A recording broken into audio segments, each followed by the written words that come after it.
guys have done something that's never been done in the history of the game. So how can you walk away being disappointed if you're one below, even, or one above? What did they do in the Astrodome? Sammy Sosa takes the home run lead. Number 66. Sammy's got the home run lead. 42 minutes later at Busch Stadium, McGwire taps Sosa on the shoulder. He blasts number 66.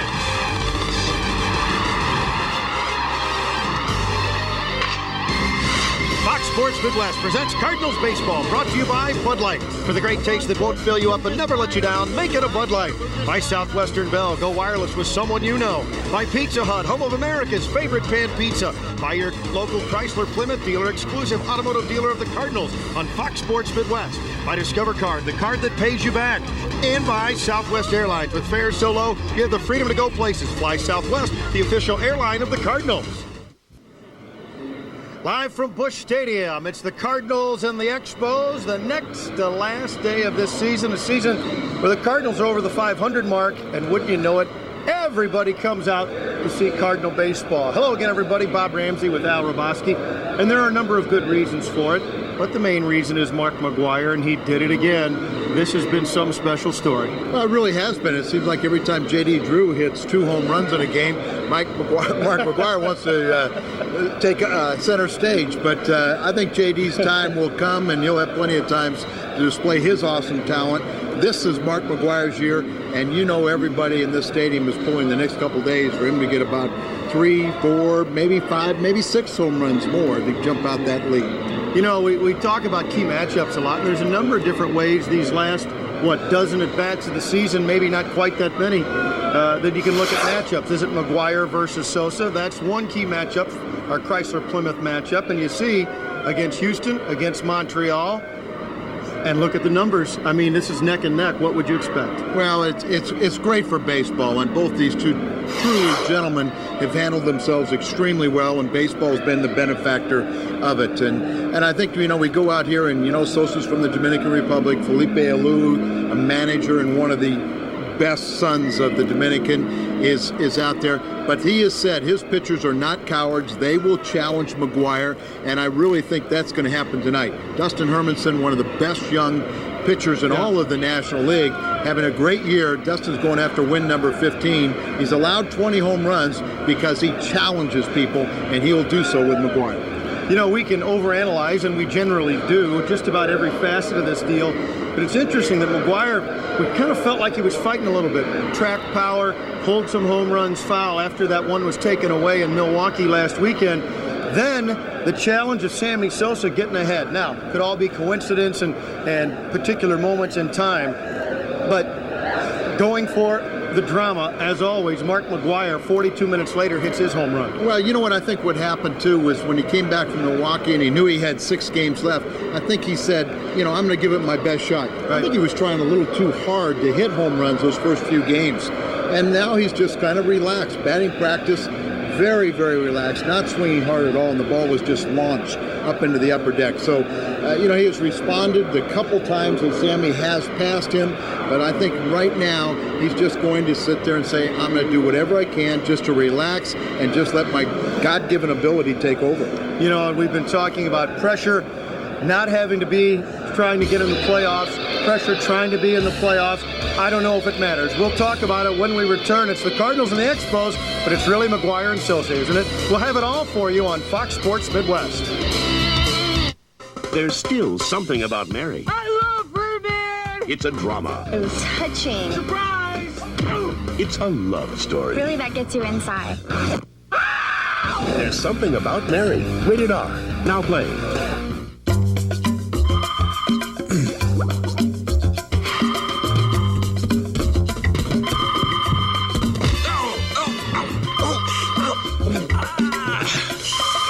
Hello? Can't get there in time? Dial star 69 to get the call back.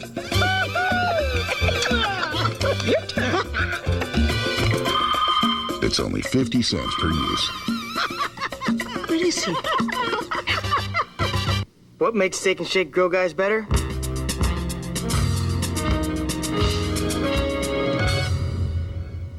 Practice. A good server can tell a lot about you by what platter side you order. Fries and chili? You're a traditionalist. Cottage cheese and salad? You feel enlightened. Soup and coleslaw? Passive-aggressive. Bean crock and bean crock? You'd be, highly unique.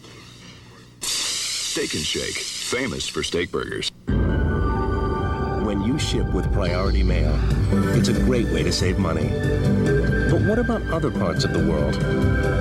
There's Global Priority Mail. And here's the best part.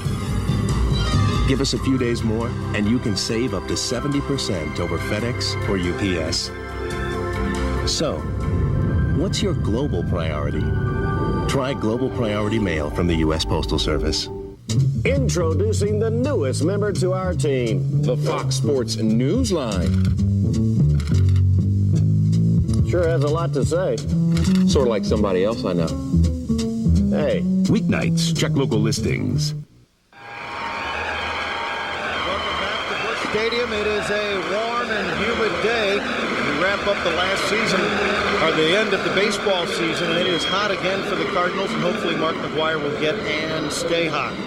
Let's take a look at our Southwest Airlines starting lineup. First of all, for the Montreal Expos, and this is who Felipe Alou will send in. Wilton Guerrero, Jones, Seguinol, Vladimir Guerrero, Wilton's brother, May Henley, Andrews, Cabrera, Dustin Hermanson. That's the batting order that we'll see for the Expos this afternoon, the next to last day of the year. And the Cardinal defense looks this way. Changes, J.D. Drew in right field. Joe McGwire will be at second base to line it to Shields. Gets a day off so far anyway. And Manny Ibar on the mound, Al Hrabosky. Well, Manny Ibar will be making his 20th appearance, his 13th start, his third career appearance against Montreal. He's never beat them, but he has pitched extremely well. Remember, last year matched up a couple times against Pedro Martinez, and his ERA is under 2 in those 3 appearances against Montreal. Boy, down to AAA, he owned the Pacific Coast League 10-0. 2.60 ERA in 13 starts. So just when he came to the big leagues, he struggled a little bit, but he's been pitching much better for Tony La Russa of late. Yeah, I think the question you have to try and figure out, and I guess that's what the Cardinals will be trying to figure, did he get better at AAA? Did he work on things, or was his talent dominating at AAA but having trouble making the jump to the big leagues? Another start like today will maybe help the Cardinal brass answer those questions. There's what he did in his last start Sunday. He picked up the victory as an emergency starter when Merker had the blister problem on his pitching hand. But I think that was something that Brady Raggio, Sean Lowe, Manny Ibar that came up here did really not fare well, but they pitched extremely well. You know, Raggio won the ERA title in the Pacific Coast League. So, and Manny was 10-0, and just the talent. There's really, it's the consistency up here. You make more mistakes, they're going to become very hittable to major league hitters. But you don't throw any harder. You have better defense behind you, and if you can dominate and pitch well at AAA, eventually you should do the same here. As Wilton Guerrero stands in the box, Manny Ibar's first pitch is a called strike. We will keep you up to date on Sammy Sosa. That's the race in St. Louis we're so concerned about. As you see the umps, Sosa's getting ready to bat in Houston, and after every at bat, we will update you. Slap to the left side, Tatis, like a hockey goalie, flashes leather to his left and throws him out. 1 away. Well, Tatis just been playing better and better. Many people believe that he has a future as a Gold Glover at third base. He has an extremely strong throwing arm. Sometimes that arm gets him in trouble with some laziness. But offensively, that's a dynamite package to have, and his talents are just be fun to watch him emerge as a premier player. Absolutely. You talk about his physical talents, and a young man has time to try and put the whole package together, putting savvy and understanding the game with those talents. As good a range as I've seen on a Cardinal third baseman in many, many years. This is Terry Jones. Some folks in Montreal saying Jones is the fastest man in baseball. He may not be the fastest, but he's sure amongst the top. And he can catch the ball, too. Fine running catch last night in dead center field. Yep, that was a nice example of his abilities, but young man trying to establish himself here, and what better proving ground in Montreal and having Felipe Alou as their manager. The pitch to Jones, little slap into left, could be trouble. Langford knocks it down. That'll be a base hit. Couldn't quite catch up to that one, and Jones is on with one away. Let's go to Houston. Sammy Sosa, moments ago, against the Houston Astros, and this is what happened. Popped it up. Foul ground. So Sosa is 0 for 1, and the race is on today, tomorrow, and who knows for the Cubs, maybe even Monday. Sosa 0 for 1. Now with one on and one out, here's Seguino. Wow. We have a three-way tie starting today, and they're already starting in Colorado, and in the top of the fourth. Fly ball center field. Langford goes back to the track ball, carrying to the wall, and Langford makes the catch. It's 91 degrees today, Al. The breeze is going from the right field foul pole to the left field foul pole. What do those factors mean if balls get up in the air? Home runs. Home runs, folks. Easy answer, right? Ray can tell you the ball's carrying well. He goes back on this ball by a terrific power man. But not the power of a McGwire. Or even Vladimir Guerrero, who steps in. Well, the New York Mets shut out the Atlanta today, and Atlanta shut out the Mets today. Excuse me, big difference. And San Francisco has just put a 4 spot on the board. They now lead 5-1 and still batting in the top of the 4th inning against Colorado. Well, the way the schedule's worked out, you and I were talking about it earlier in the week, Al. The way the schedule's worked out, San Francisco, I'm sure Dusty Baker would have preferred that the Giants would have gotten hotter sooner, but they got hot just in time. It's great for baseball to go down to the final weekend, and it's not going to be decided until tomorrow. It still could end up in a tie.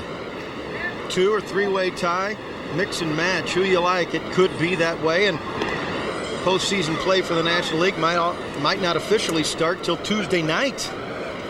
Maybe even Wednesday, depending on how it all works out. 2 balls, no strikes to Vladimir Guerrero. Vlad the Impaler, he will impale pitchers. Swing and a foul. This copyrighted telecast is presented by the authority of the St. Louis Cardinals and may not be reproduced or retransmitted in any form without the express written consent of the St. Louis Cardinals.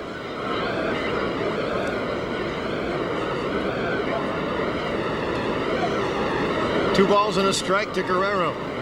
Jones on it first. Keep an eye on it.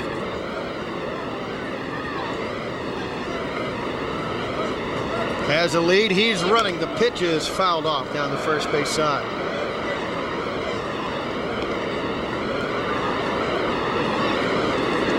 Al Hrabosky, you saw firsthand Lou Brock and the way he stole bases. Ricky Henderson then came on the scene. Now there's a host of young players. Silvio Viras, Renteria, others. And this kid Jones, if he can hit enough, he may be the next great base stealer. He has 15 out of 19 here at the Major League level. And he stole 35 in AAA this season. And that was 35, only batting .237. And again, I want to refer to Lou Brock because you played with him. The key for the young guys is if they learn and don't just rely on raw talent, because the adjustments will be made by the opposition, won't it? Yeah, there's a lot of pitchers now with a slide step. To the left side as the runner was going. Ordaz on to first, and that'll end the inning. No runs, a hit, no errors, one left. Go to the bottom of the first at number 25. Welcome back to the ballpark, heading to the bottom of the first, no score. Looking into the Cardinals dugout, let's also look into the Southwest Airlines starting lineup for the Redbirds. See what Tony La Russa has in store. You know, Brian Jordan is heading west to California. Today he is at the funeral of Florence Griffith Joyner. She passed away this week, and Brian, very close friend. And there's a look at the lineup. McGwire in there at second base. The Shields has a day off. Drew and Langford. Gant, Tatis, Ordaz, Ibar, and Marrero. The Guerrero's on the right side for the Expos. May in left. Terry Jones in center. Pretty much the rest of the Expos defense. Dustin Hermanson on the mound. Fine young pitcher, as you mentioned earlier, Al. Well, this is a young, standing young pitcher. You know, he's looking for his 15th win. Look at the ERA, just over 3. 83 innings. This is only his 30th start. Did make a couple bullpen outings. He had been a reliever when he was the #1 draft choice of San Diego. Went to Florida, now over here to Montreal, and he is just coming into his own. He takes a closer attitude into the starting role. He faces Joe McGwire, fine young man who may or may not have been a prospect on his way up through the system, and actually was a fourth outfielder and infielder quite a bit. When he got to AAA this year, he got a chance to play every day, and he had one heck of a season at Memphis. Pitch to him, popped up back this way. Joe McGwire's got a couple tough assignments. He gets to start against Randy Johnson. He gets to start against Dustin Hermanson. And I imagine this young man is thrilled to death. He's only 1 for 12. That hit coming off of Randy Johnson. But we've seen him line into some very tough luck. 1 ball and a strike. Swing and a miss. I think that swing was for Joe. He said, okay, I'm going to take one big full hack here. They say that some of the things that made him so good and so valuable is the fact that he was a smart player, willing and had the ability to hit behind runners, throw to the right bases, do the right things out on the field. Big one hop. Cabrera on to first, 1 away. J.D. Drew next up. They're not saying boo, they're saying Drew, and here's why. Last night, to dead center field over 415 feet away, and then one more time for J.D. Drew, high and deep and into the night. Drew now has 5 home runs and 28 at-bats, Al Hrabosky. 11 hits overall, 5 home runs, 12. This kid is the real deal. First pitch to him is called strike on the outside corner. We were throwing some numbers around. People, and you see often this year, home runs per at-bat. Nifty number for J.D. Al. 5.4. A home run every 5.4 at-bats. Fly ball, left center field, way back to the track. Jones can't come up with it. Drew heads for third. Look at this kid run. A stand-up triple for J.D. Drew.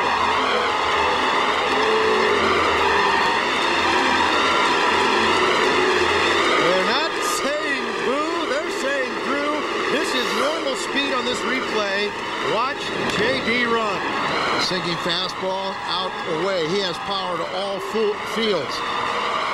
He really turns it on about halfway to second base. He saw the ball down is when he turned it on and comes up with a stand-up triple. And while he's running, he's got terrific speed.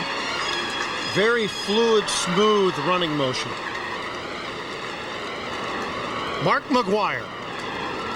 66 home runs on the season. Swing and a miss, and he was gunning. Well, this is going to be a good matchup because Dustin Hermanson, very hard thrower, throws a 2-seam fastball. He's got a good slider and a changeup. At the fastball up and in. The pitch, fouled back. He was right on it. Told you that Dustin takes a closer mentality to the mound as a starter, and so he's going to challenge McGwire. Not afraid to say, hey, I'd be the one to give up that home run. He just wants the enjoyment of competition. 0-2 pitch on its way. Up and in. 1-2.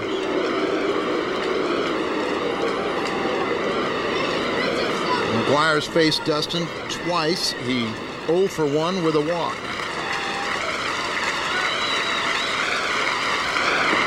Swing and a miss. He went down and away after going up and in. Hermanson challenged him early in the at-bat. Got ahead 0-2 and then worked McGwire over. Second out of the inning and the first strikeout. Good slider right out there, starting it down off the plate, and it breaks even further away. But that is how you pitch, and that's how young pitchers learn. You don't walk guys to learn. You challenge them and say, this given a bat, I'm going to show you I'm as good, and maybe, and the percentage is going to say I'm better. Absolutely. J.D. Drew over at third, 2 away. This is Ray Langford. What a season for Ray.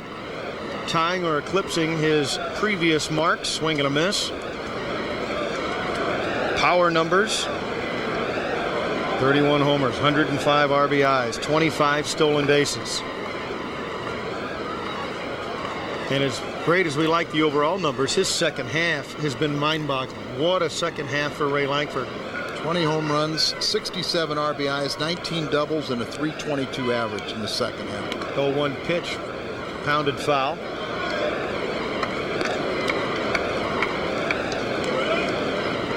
In Houston, as they battle, the Cubs battle the Astros, trying to get an edge in the wild card race. Stros are on top 1-0. They score in the bottom of the first. Atlanta's already beaten the Mets 4-0. And San Francisco leads 5-1. Suddenly, the Mets and Cubs must try and keep pace with the Giants. Because the Giants can't take anything for granted. They are playing in the indoor arena of Colorado. Indoor baseball. The great outdoors of the Rocky Mountains, and it's like playing handball in there.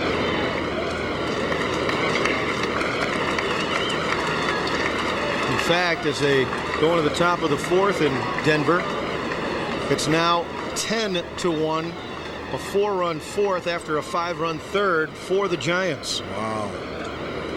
Pitch to Lankford, off speed, and he fouled it off. 2-2. Wow.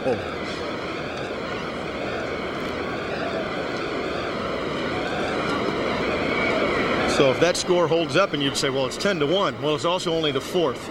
So we'll wait and see if that holds up. That would put the Mets behind the Giants, and the Cubs, you know, they're seeing the scoreboard as they play in the Astrodome.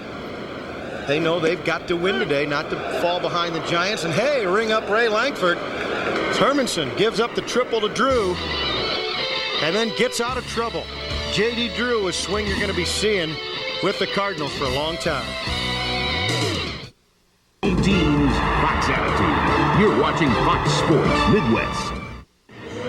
Just before today's game, Fox Sports Midwest presented the Cardinals and Mark McGwire with a giant greeting card. Kids all over the St. Louis area at the zoo, and especially the kids in the children's hospitals that were a part of this deal.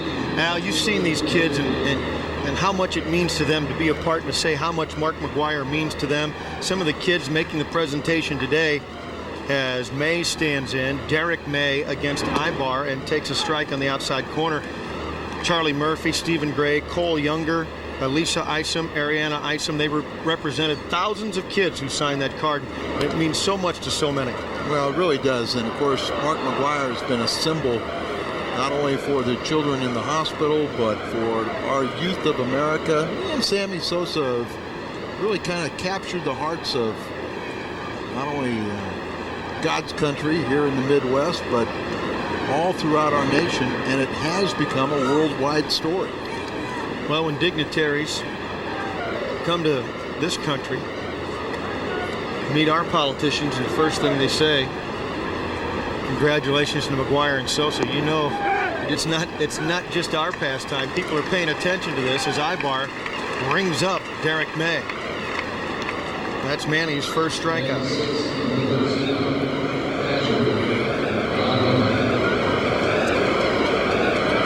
That brings up Bob Henley. Henley's a guy who's been able to catch and throw for a while, Al, but they were, throughout his minor league career, a little bit suspect of his offense, but it's really come around for him. And here, up for his cup of coffee, hitting .310. Well, he had a 4-for-4 night last night against the Redbirds. He is scheduled to have surgery next week on his elbow to remove some bone spurs. But his bat has been healthy. Ibar ahead. 0-2 now on a swing and a miss.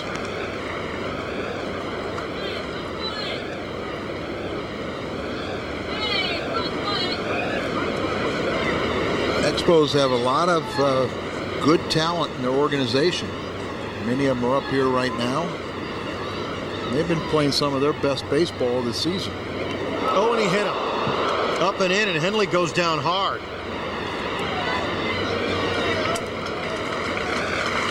And he pops right back up. Sometimes you go down just to make sure you can feel all the parts. Or sometimes you go down and make sure you're still breathing, because the ball comes right up and in at him. You see, that's a little scary. That's kind of a wake-up call. Trying to go up and in, but not that far. The good thing he got his left arm up, deflected the ball away from his face, over his head. Something, because pitchers rarely pitch inside today, a lot of guys do not know how to get out of the way of that inside pitch. You'll see some guys turn into the pitch instead of away, and that's really frightening. Swing and a miss. Ibar ahead of Andrews, 1-on-1 out now. 24 home runs. He hasn't hit one for a couple weeks. He and Vladimir Guerrero have set a new Expo records for a tandem in the most home runs in their history.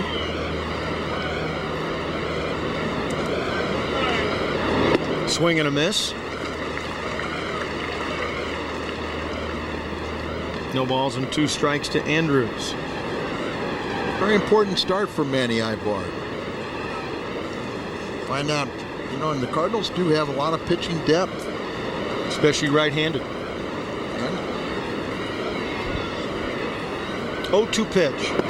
Can't put him away. It's 1-2. And it's also a situation where I think that the Cardinals would be willing to part with some of the young, talented players to acquire some of their needs this offseason. So, very important for Manny, whether it's pitching for the Cardinals or pitching for a future ball club. 1 ball, 2 strikes. Runner going. Pitch is high. Throw is low, and he's safe at second base. The catcher, Henley, steals his 3rd base of the season.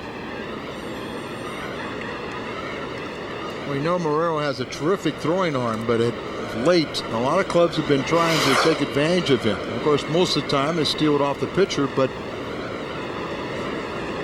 better throws. Yeah, Marrero's throws have not been, to the liking or to the fact that would stop a running game. They're going to keep on challenging him, and he's been bouncing the ball up there.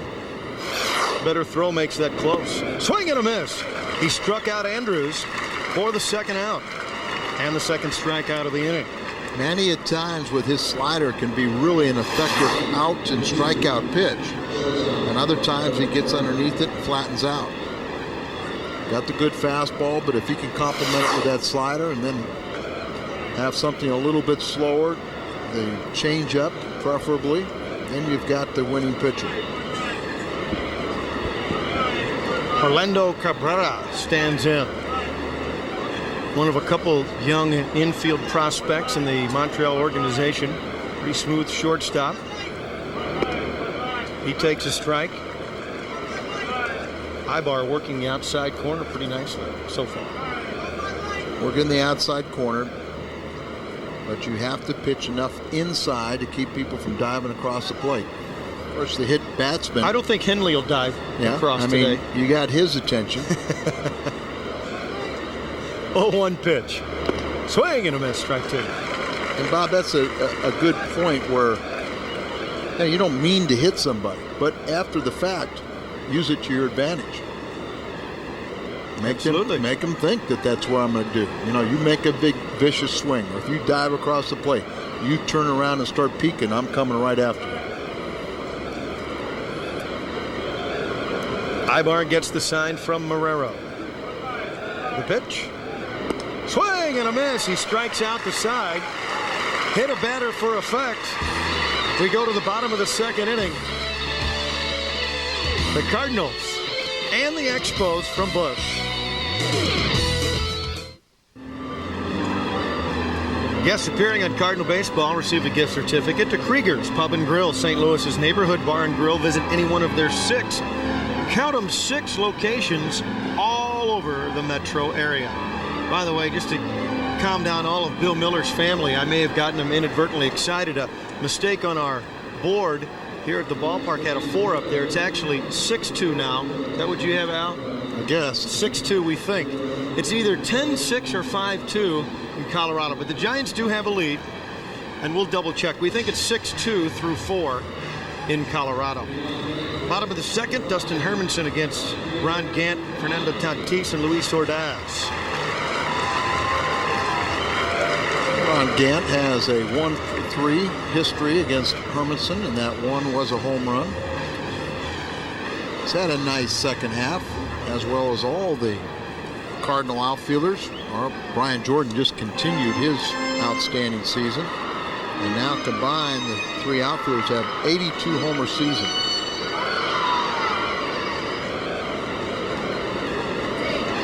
People thought we were crazy in the offseason, say the Cardinal outfield could hit 90.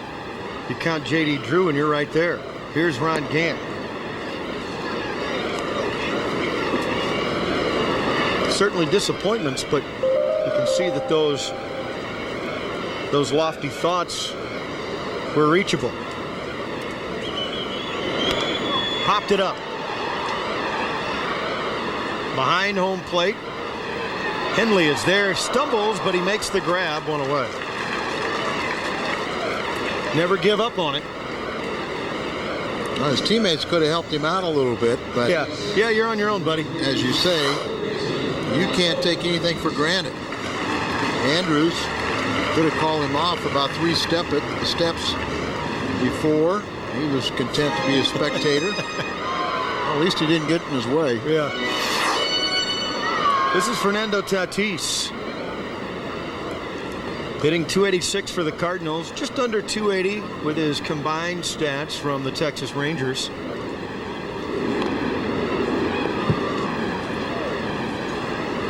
He thought about bunting his way on.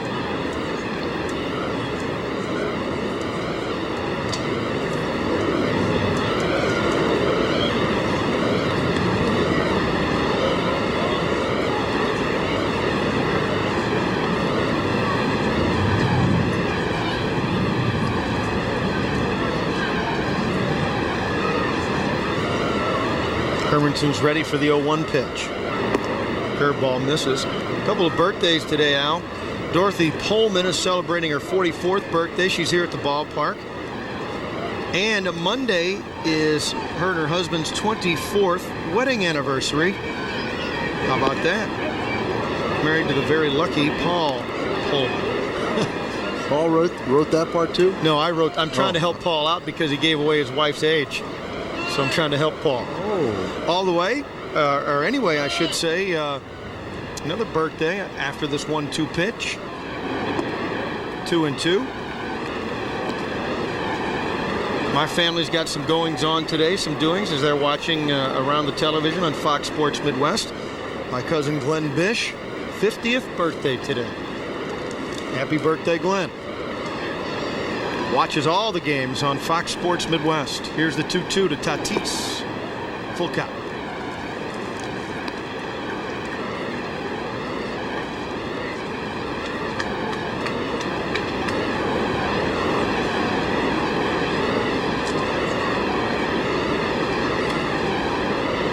See how Hermanson will challenge Tatis. Payoff pitch, breaking pitch. Hey, ring him up. Tatis thought it was high. Home plate umpire Brian Gorman said,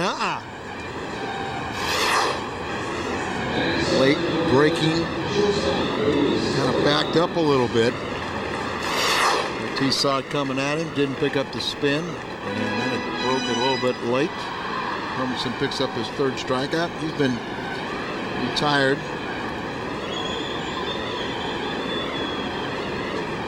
Five of the first 6 men he's faced. Luis Ordaz hitting .212. We wondered, even as recently as 4 or 5 days ago, Al, if Fernando would get over the Mendoza line as he takes a strike. And while .212 is nothing to brag about, when you had a great number of at-bats and we're still hitting .145, to be at .212 is an accomplishment. He's battled. Well, he's hit in 11 of his last 12 games over 400. Now, he's gotten hot here at the end. He hit in the minor leagues. Which is the real Luis Ordaz? And we'll have to wait for time to tell. Well, the thing is he was hit a .290 hitter in the minor leagues with one batting style, but they've changed him to where I think he'll have a better chance now at the major league level. Wilton Guerrero throws him out. 3 up and 3 down. Nothing across through 2. No score at Busch. Stay tuned to Fox Sports Midwest. Tonight at 10, it's Fox Sports News Prime Time. Update you on the Sammy and Mac race. Update you on the wild card race. And, of course, a full day of college football. All tonight on Fox Sports News Prime Time. All those folks will be watching. You should be, too. 91 degrees today at the start of the ball game. But a nice breeze, as we pointed out earlier, from right field to left field.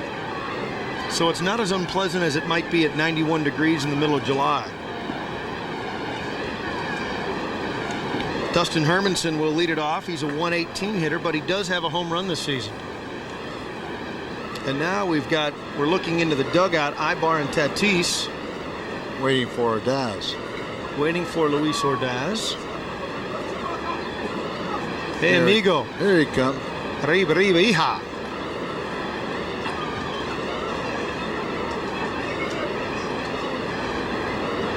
If he broke his glove. It looked like he's got something on his hand. Band-Aid on his thumb or something.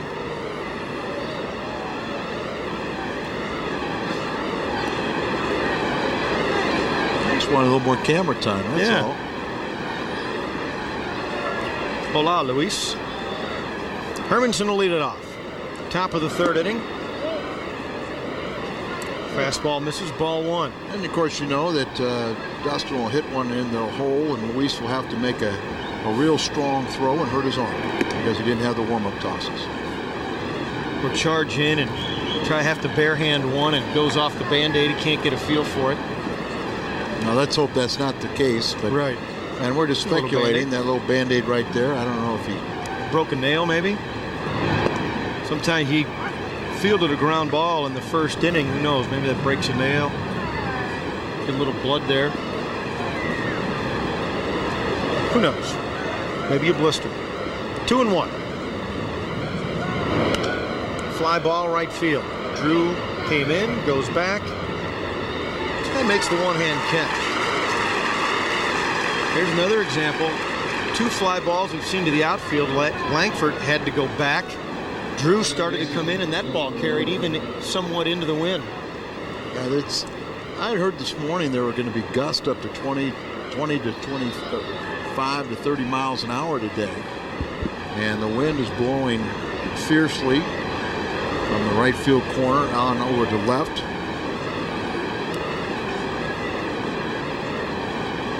At least a 10-mile-an-hour steady breeze, huh? Maybe more. Wilton Guerrero, he's going to fall into the gap. That's going to go to the wall, and this kid can fly. Drew is there. He's got a nice arm. One hop to the cutoff man. The throw is high. Saved from the dugout. Some netting in front of the dugout that saved that from being a run scored, Al. Wilton Guerrero is amongst the league leaders in triples. Plugs a gap out there in right center. J.D. Drew has to go get it as it doesn't carry him off the wall. Hits his cutoff man. And here's this high throw from McEwing over the head of Tatis. There's Manny Ibar in the vicinity, and he got the carry. Now speed pitch, and he just kind of got on his toes and lifted it. Can really run, and that's an example. Now this is Terry Jones. You know, we've been told that J.D. Drew has a great arm. And like a lot of young guys that come up, he hasn't really shown it off. He goes, tries to hit the cutoff man, but occasionally he's thrown it a little bit into the dirt. That opposed to trying to cut loose and fire one over the head of everybody and send one into the seats. And I think that shows a little discipline. Well, I think I've only seen him make one mistake to this point, and that was on the base paths the other night when he got doubled off. Took a little nonchalant line drive out to center field, and he went halfway and then just was nonchalant coming back. But everything else, you can see all 5 tools and a great attitude. There's a called strike at the knees. It's 1-2 to Jones. Potential first run of the ball game down at third base after Wilton Guerrero's triple. Only the 2nd hit of the game for the Expos.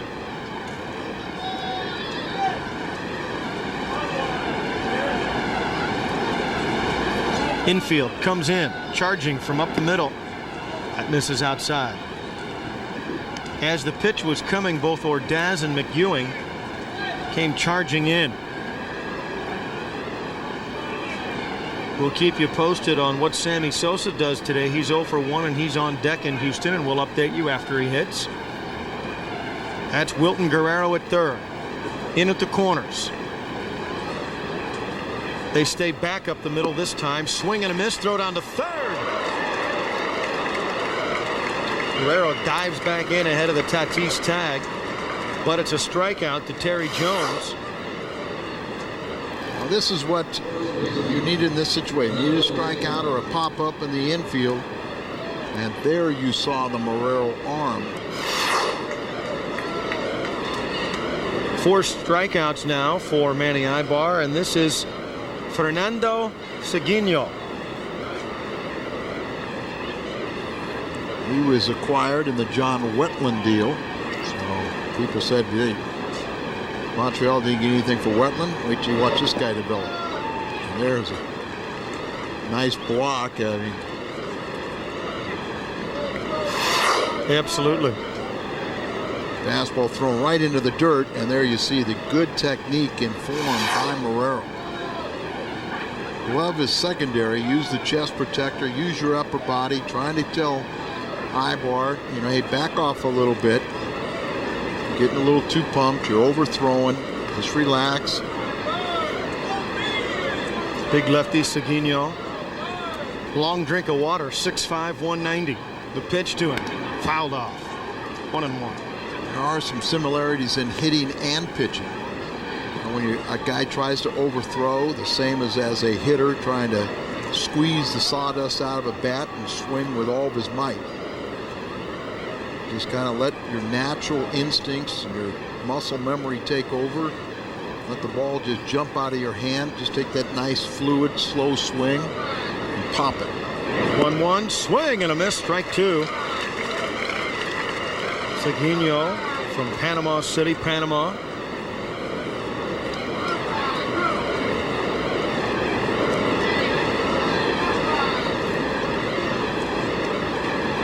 Guerrero at third.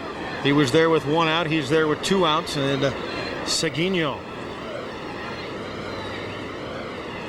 Try and plate him. A lot of room to the left side. Here's the pitch. Up and in, 2-2.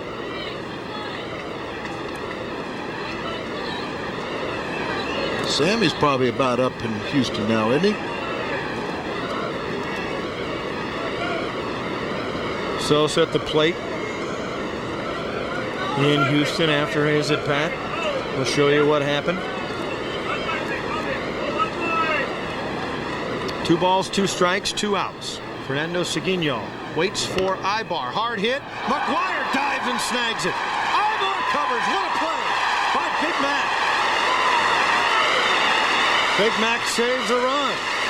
Maybe he'll knock one in when he comes to bat. And we'll tell you what Sammy Sosa has done. When we return, he's hitting in Houston. McGwire's fielding in St. Louis. Don't go away. The count remains the same. Nothing's changed since you've been gone. But to be sure, let's check in to the Houston Astrodome. Moments ago, line drive, base hit for Sosa. The tying run moves to second base for the Cubs as they're trying to stay in the wild card hunt, stay right in the thick of it. If anybody gets on this inning for the Cardinals, McGwire will hit here in the third. But somebody must get on base. Keep you updated on the wild card race. Atlanta's already shut out New York. You see there's no score here. In Houston, depending on what the Cubs do this half inning, the Astros lead 1-0. And now in in Colorado, San Francisco leads the Rockies 7-2 as we go into the bottom of the 6th inning. 7-2 San Francisco at Colorado. Ball 1 to Ibar. Manny's having a fine season at the plate, hitting .240. Has a home run. He was trying for one again. Hit that home run in his last start there in Milwaukee. Started his professional career as a shortstop.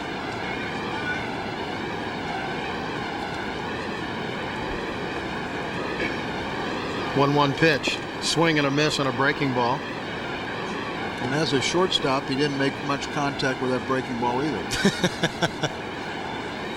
Hence the transition to pitcher. Well, he's got a great arm. Small, wiry body.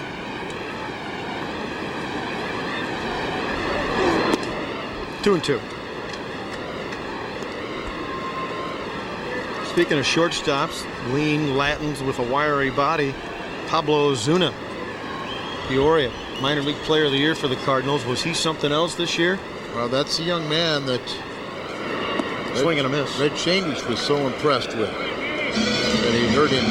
He was hitting fungos one day and heard the crack, a distinct crack of the bat in the batting cage, and he said, "Who is that?"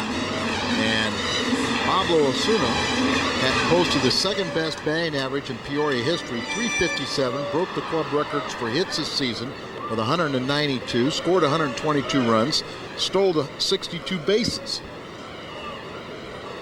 Flashy fielder. We'll finish. I'll tell you a couple more things about what he did and what he was called there. Off-speed pitch. He was voted the Midwest League's most valuable player, named the top prospect by the league managers. Ozuna was the Cardinals minor league player of the month in May, selected Midwest League All-Star team, made to the Midwest League All-Star shortstop. Baseball America named Ozuna the best defensive shortstop, best batting prospect, and most exciting player in the Midwest. And of course, he's only 19 years of age. And he joins another kid that started the season as a teenager, Rick Ankiel, and he was the minor league pitcher of the year for the Cardinals. 1 ball, 2 strikes. Ankiel was 12-6, 2.63 ERA with 222 strikeouts. His strikeout walk ratio is unbelievable. Popped up and back this way out of play. Unbelievable strikeout walk ratio. And Ankiel was named Cardinals minor league pitcher of the month of May, Midwest League pitcher for the week of May the 3rd through the 9th, selected to play in the Midwest League All-Star game, the best pitching prospect in the Carolina and Midwest Leagues, in Baseball America's Best Tools issue, and named Baseball Weekly's all minor league team. Well, you take a look at Ozuna.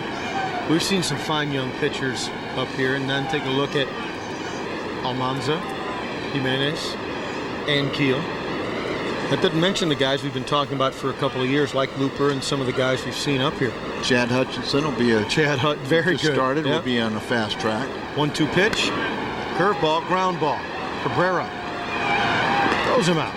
2 away. Folks, coming up 10 o'clock on Sunday, the Luxembourg Grand Prix. They're in Europe.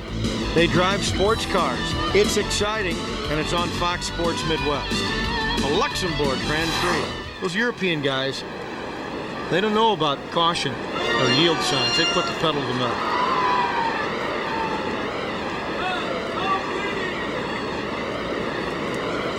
Don't drive in Europe, Al. They drive too fast. This is Joe McEwen.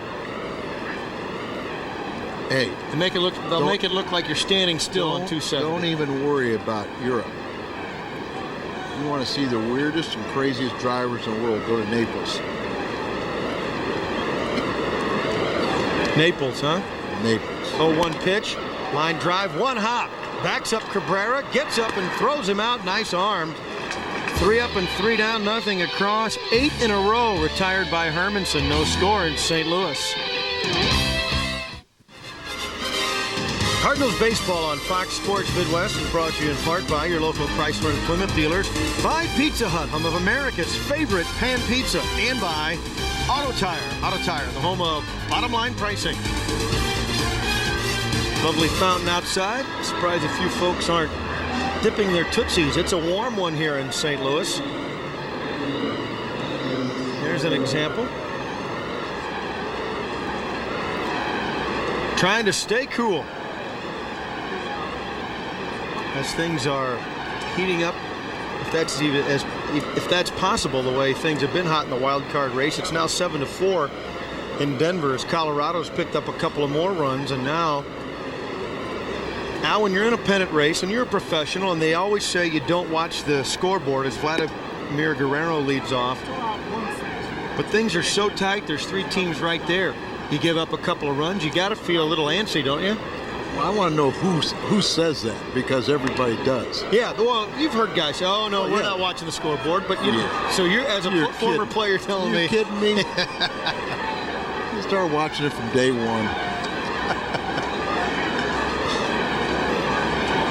That's what they teach you, players in Media 101. Tell them you don't watch the scoreboard, right? You know, I used to use it as a motivation factor.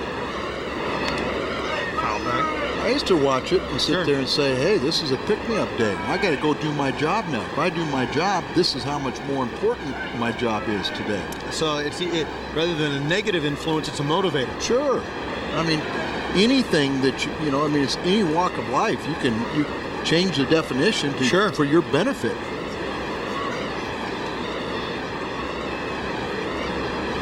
(7-4) in Colorado. 1-2 pitch fouled off by Guerrero. Example, Tony La Russa and Dave Duncan always talk about how tough it is to get the final outs of a game.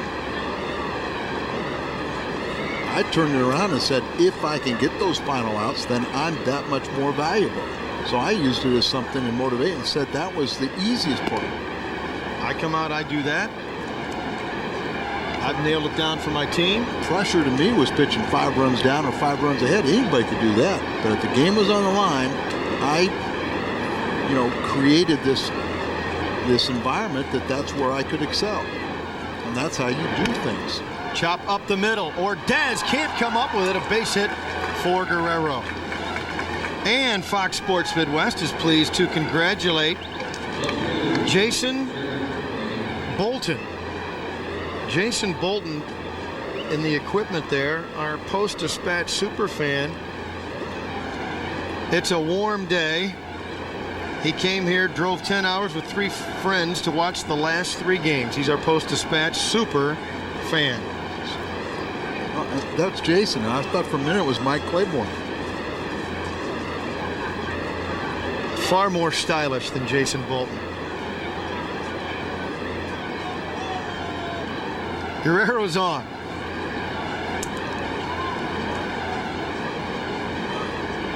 Derek May stands in. It's been a heck of a pinch hitter for Montreal this year. Guerrero's stolen 11 bases. One of those 11 was home plate.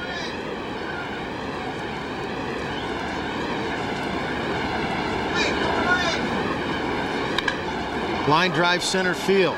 Langford going back. He makes the catch at the track on the dead run. He had a beat on it and just ran it down. Very nice play. Playing relatively shallow, and he went back extremely well on the ball, looking into a sun field. Sinker right down there. Well, look at him go back, last second reach up, and that's how you haul one in.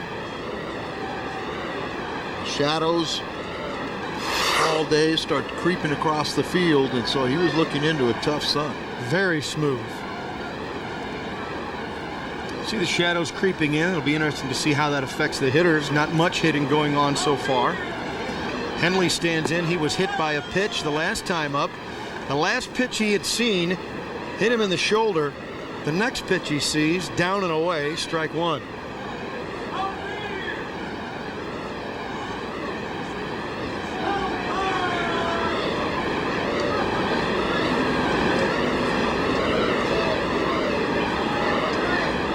Four for 4 hit by pitch in the series, and there's a called strike, and Ibar's ahead.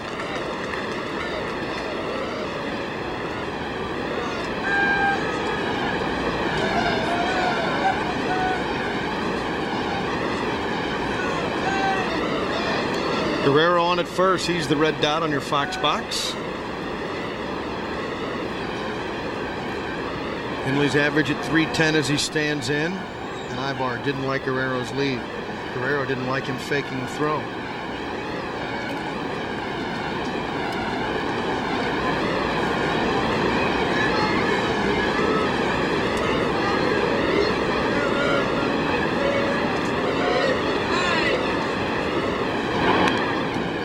Henley stays live as he fouls it back to the screen. Another great crowd here in St. Louis as this season winds down. Over 3 million fans. On a year where the Cardinals are going to finish just a few games over 500. They came to see a historic home run chase, record-setting season. Outside, 2-2. Excuse me, 1-2.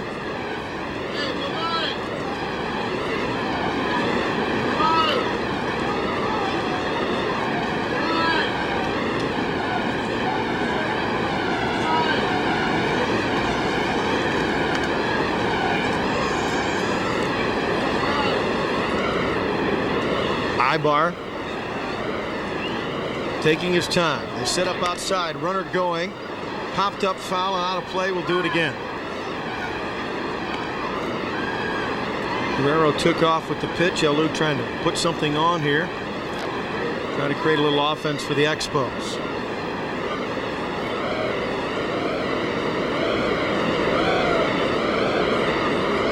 Taka Felipe Alou considering going to the Dodgers. Players love to play for him. 2-2. Different world wearing Dodger blue, Howard, in Los Angeles. A different world when you're expected to win. Great when you got young players where you have to show your patience and also kind of hide your frustration, but yet there's no pressure to win. Guerrero is running, pitch out, Guerrero's throw in time. He's out of there. The Cardinals read it. The pitch out makes it a full count, but Guerrero was gunned down at second base by Eli Marrero. So Tony sometimes even will pitch out on a 2-0 count. And he said, you know, if I get the out there, it's worth it to have my pitcher pitching behind. There it is, down to one pitch, a full count, and he gets them both. Hey, bring him up. He gets out of the inning after a leadoff single. No score in St. Louis. Cardinal fans, this break in the action was brought to you by Bud Light. For the great taste that won't fill you up and never let you down, make it a Bud Light. We're on to Bud Lights. You gamble right there. Infield. How about that? You gamble, you have a 2-2 count, you throw a pitch out, you nail the batter, you come back on the 3-2 pitch, and you get the strikeout. If you can make all those decisions, managerial decisions, and you're only as good as the execution of your players. Speaking of execution, how about the tandem of Drew and McGwire? Take a look at our Casino Queen leaderboard, and as you do, you will see our at-bats per home run. The one guy that's missing there, obviously because he doesn't have enough at-bats to qualify, but it's fun for us to talk about it. Al, you mentioned earlier, JD at 5.4. Yeah. McGwire on deck, JD Drew leading it off. He's got a triple in this game. He's hitting .414. Wants to bunt his way on, back to the pitcher. Great speed, but that was the one place that he wasn't going to be able to beat it out, Al. Yeah, but you know, we saw him do that earlier, drop down a bunt, and it made a lot of sense. Trying to get on in front of McGwire. Nope. Chance of hitting a double are pretty remote on a bunt. Mark McGwire is ready. I counted up today.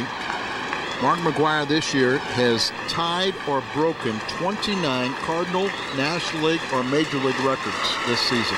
Let's see if he can take a lead in setting another one. Fly ball, left field. Number 67. No man has hit more home runs in a single season.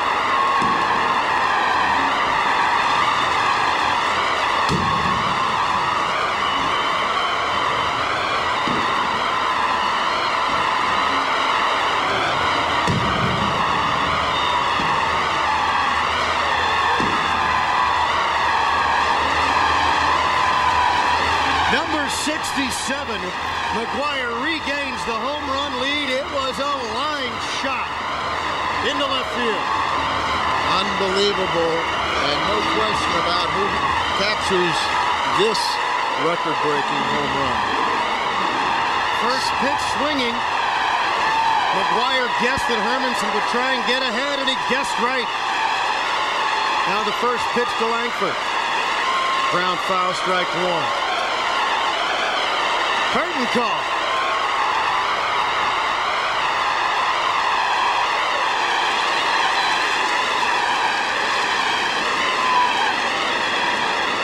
We'll take, as you will guess, as you would guess, and you would know, we'll take a bunch more looks at that one. But here's the 0-1 pitch to Ray. 1-1. You want another look? You got it. Look quick, because that's a quick fastball right up there, and he turned on it. He guessed right. Line drive into the second deck, into that fan's glove, right there, and they immediately escort him out of the ball or to a secured area. Into a human safe deposit box. Mark McGwire, number 67. 141 RBIs on the year.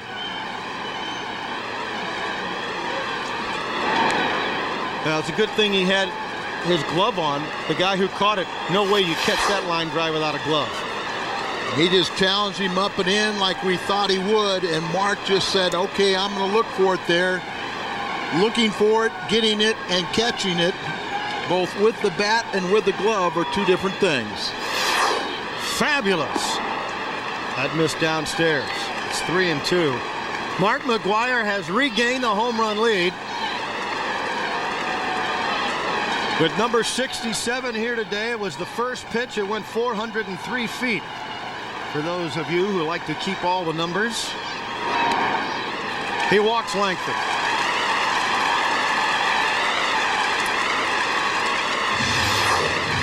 Take a look at the fans.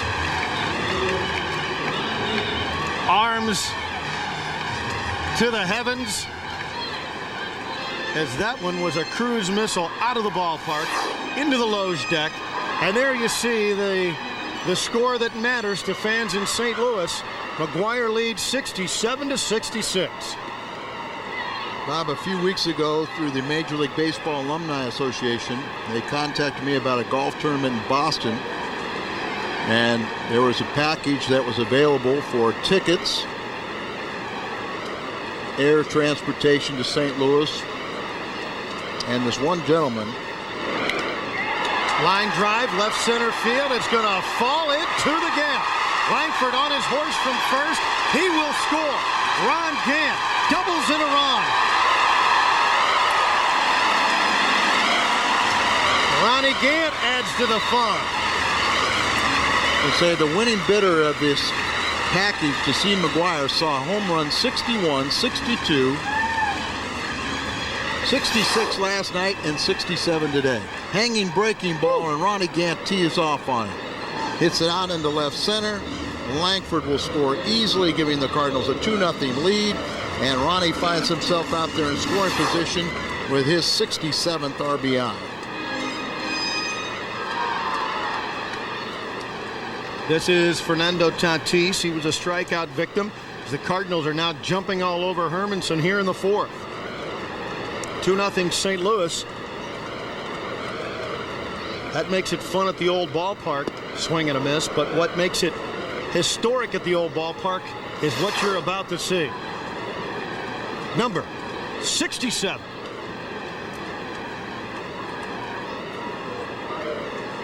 We see McGwire most of the time. When he misses one, he'll put his head down. He knows it before anybody else, but he also knew that one was gone. Gant with a lead at second base. Hermanson had a bad feeling and steps off. Had a Tatis. Ball's in a strike. One out here in the fourth. It was with one out on the first pitch from Dustin Hermanson that McGwire blasted his 403-foot home run number 67 into the Loge deck in left field. No man has ever hit more in a season. He's 20th in the all-time home run list with 454. Last night he passed Hall of Famer Carl Yastrzemski. Swing and a miss. Strike 2. Yep, number 20 on the all-time list.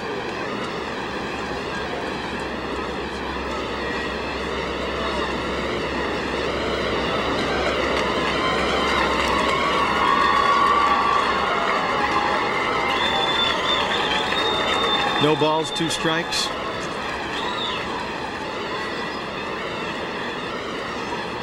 The pitch to Tatis. They go away. It's 1-2.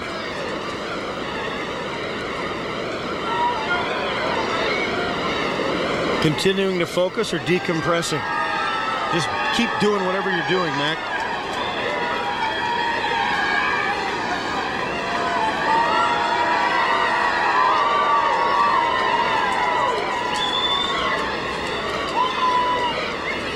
One-two pitch, up and in, 2-2. Well, Felipe Alou said, my pitchers will challenge McGwire. They're not cowards. And Dustin Hermanson is not a coward at all. And he's a good pitcher. He's an outstanding pitcher, and he handled this like you're supposed to. You challenge a man. And he challenged him the first at bat and struck him out. He won that battle? Well, if you remember, in the first at bat, he came in with a couple fastballs, struck him out with a breaking ball away after he established in. So McGwire, almost thinking in that term, says, okay, you know, maybe I can cheat a little bit. I can say, I'm going to look for that fastball up and in, and he just turned on it. Breaking pitch, foul back, 2-2.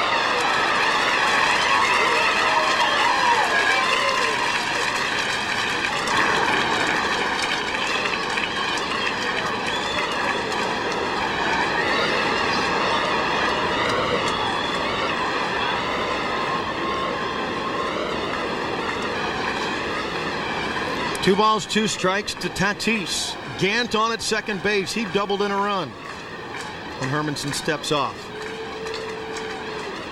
The inning started when J.D. Drew tried to bunt his way on and hit it right back to Hermanson for the easy out. Then the first pitch to McGwire was home run number 67. Langford walked, and then Ron Gant doubled into the left center field gap.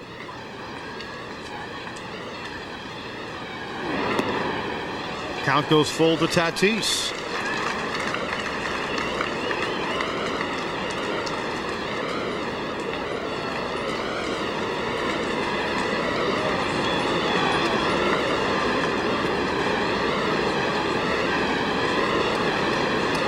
Three balls, 2 strikes. Gant down at second, 1 away. 2 runs in here in the 4th. And Hermanson steps off. Al, you know, we've been all summer long, we talk about the current sluggers. We talk about the great single season sluggers. When you talk about, when you mention that home run list, number 20 on the all-time list, of course, Henry Aaron's at the top. You faced him, right? Yep. You know, it was it was a great joy, but you never thought of him in the terms, and I think maybe why everyone has endorsed McGwire is because, one, his size, his mammoth home runs, where Hank Aaron could beat you in a lot of ways, but you just had utmost respect for him. But his were more line drives. You know, they cleared the wall. I'll never forget Tim McCarver, and I've never... Gant is running on the pitch. They walk Tatis, no throw, stolen base. Ron Gant, that's Ron's 8th stolen base of the year. So the running game working there for the Cardinals. Tatis walks, Gant steals third, and it's first and third, 1 away. Well, I'm never going to forgive Tim McCarver because Henry Aaron hit a double off me one time, and he said it was the hardest ball he ever saw hit. So from that point, I used to like Tim McCarver, but from that point on, he's on my hit list. The hardest ball, not just he's seen Aaron hit, ever hit. And actually, it was a ground ball, too. I mean, it was a ground ball inside the third base bag, but it was the hardest ball he ever saw hit. So, Tim McCarver, I don't like you anymore. He's on the bad list. That's funny. Well, they want to talk about it. Felipe out on the mound talking to Hermanson. They've got Ordaz and Ibar coming up. Felipe, I think he's kind of along the same lines with me. I never thought Dustin Hermanson would allow something to affect him. And I always say it appears that the home run has affected him because he walks Langford, then gives up a double to Gant, and now a second walk to Tatis. And he'd retired 9 in a row prior to the homer. Right. You know, he's just a good young pitcher, and yet he got beat. And I remember when he first came out of college, and he was coming as a closer, in grooming for a closer with San Diego. The first time somebody turned a fastball around on him, it kind of shattered his confidence a little bit. But he's so much better of a pitcher from a couple years ago. Pitch down and away, ball 1 to Luis Ordaz, 0 for 1 for 3, grounding out to the second baseman his first time. Hitting at .211 is Luis Ordaz, 3 for 7 in this series. Base hit here. Pick up another run, keep this inning going. Make this a long inning and maybe squeeze out another at bat for McGwire today. Tatis with a short lead, they throw over to first anyway. Fernando's got some speed. He's stolen 7 bases with the Cardinals, and you saw Ron Gant previously stealing third. Be interesting to see if with the bottom of the order up they want to continue to run.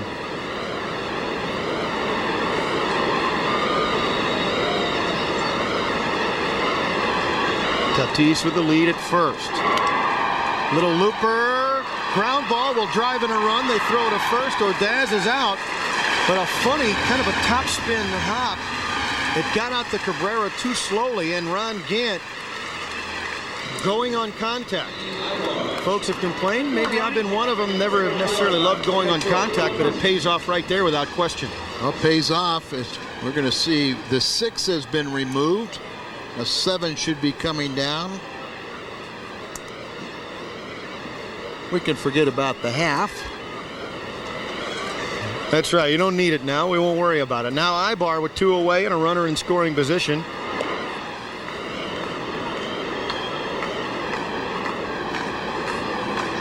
Ordaz gets the RBIs. He drives in the run with the ground out. Luis's 8th ribby.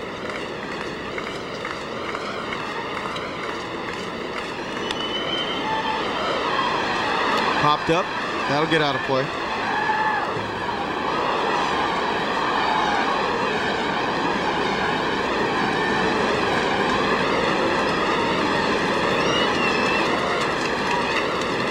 The race is on. Sosa's on deck, by the way, in Houston. After his at-bat, we'll update you. 3 runs in the inning for the Cardinals. There's a called strike.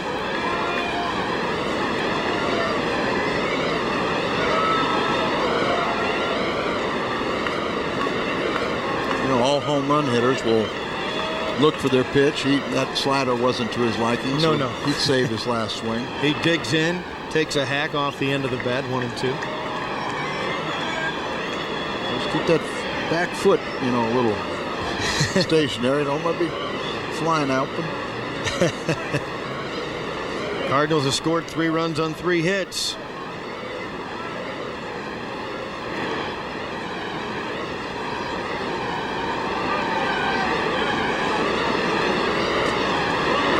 Swing and a miss. He struck him out to get out of the inning, but not before the Cardinals score 3 runs, and Mark McGwire regains the lead, much to the delight of St. Louis. The Dr. Pepper Big 12 Football Championship is back in St. Louis. It's Saturday, December 5th. The first 2 conference games were sold out, so be sure to order your seats now and be a part of Big 12 Championship excitement.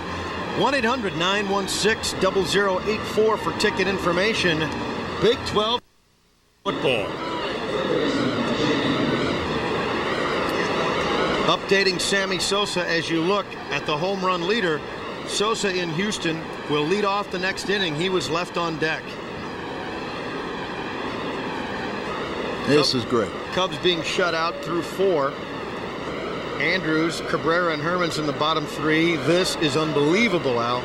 This is, well, talking with one of our good friends, Rich Gould, another Cardinal broadcaster, and high fly ball left field. Turning around and watching is Ron Gant, and a bomb off the bat of Shane Andrews. His 25th home run. Not much reaction. But Andrews puts Montreal on the board. It's 3-1.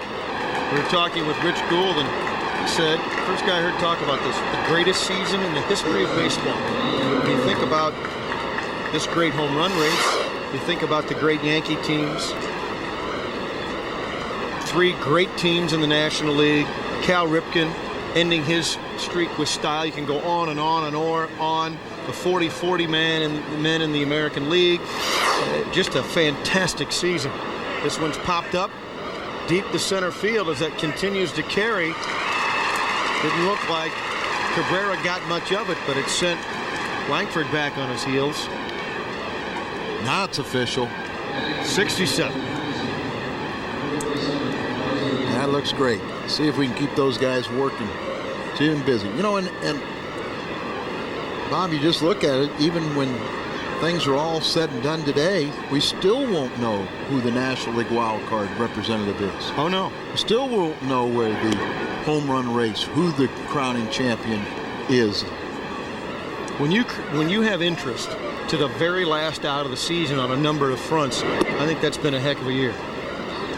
It's awesome.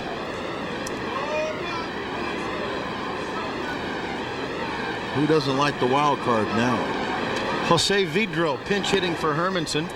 2-1 to him.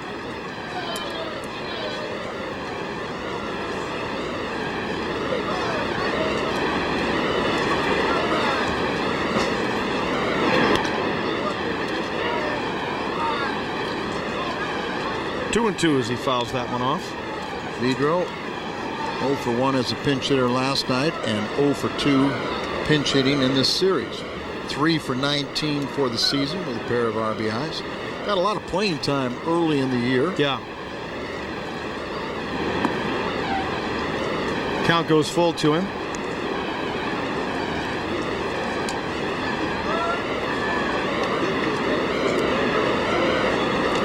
It's 244 from the left side.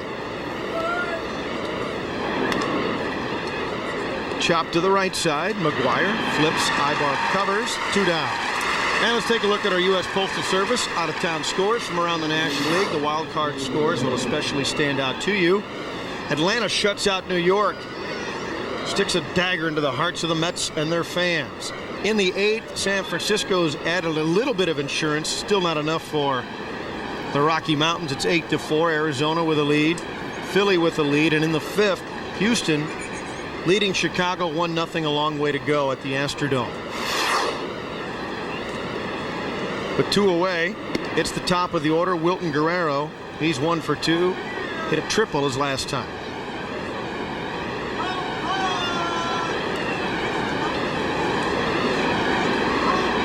The pitch. Fouled off. 1-1.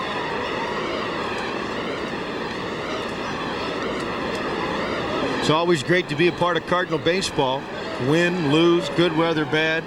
But a beautiful day on the last weekend of the season. A full house. Mark McGwire hits number 67. The Cardinals have the lead. Pulled foul. Absolutely something special here at Busch Stadium.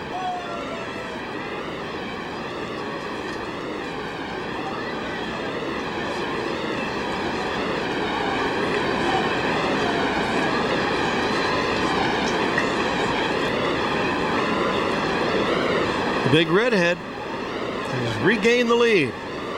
402-foot homer in the 4th. Here's the 1-2 pitch. Guerrero swings the bat out there. And Ibar makes the easy play to McGwire. 1 run on a homer and then 3 in a row retired by Ibar. 3-1 to St. Louis.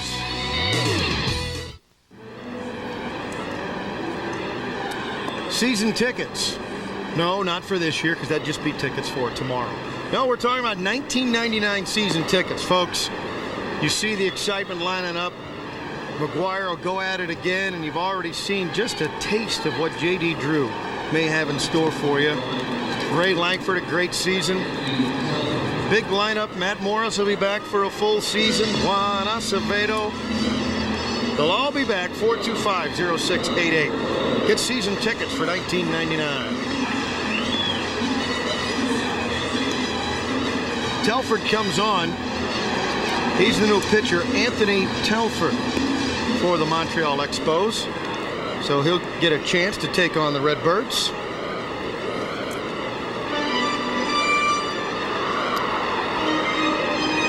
The Stanton family in town, and I do this with great respect and honor to our man running all the graphics for you, Doug Stanton, for his wife and child. A good-looking crowd at the ballpark. Must be very proud. I'm sorry about Doug Stanton's wife's eyesight, however. Obviously marrying Doug, but at least he set high goals for himself and achieved.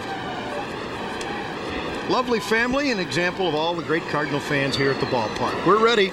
Here in the fifth, Telford off the bat of Marrero into the gap on the run of the road. Terry Jones. Fastest man in baseball? Maybe, maybe not, but he's got some wheels.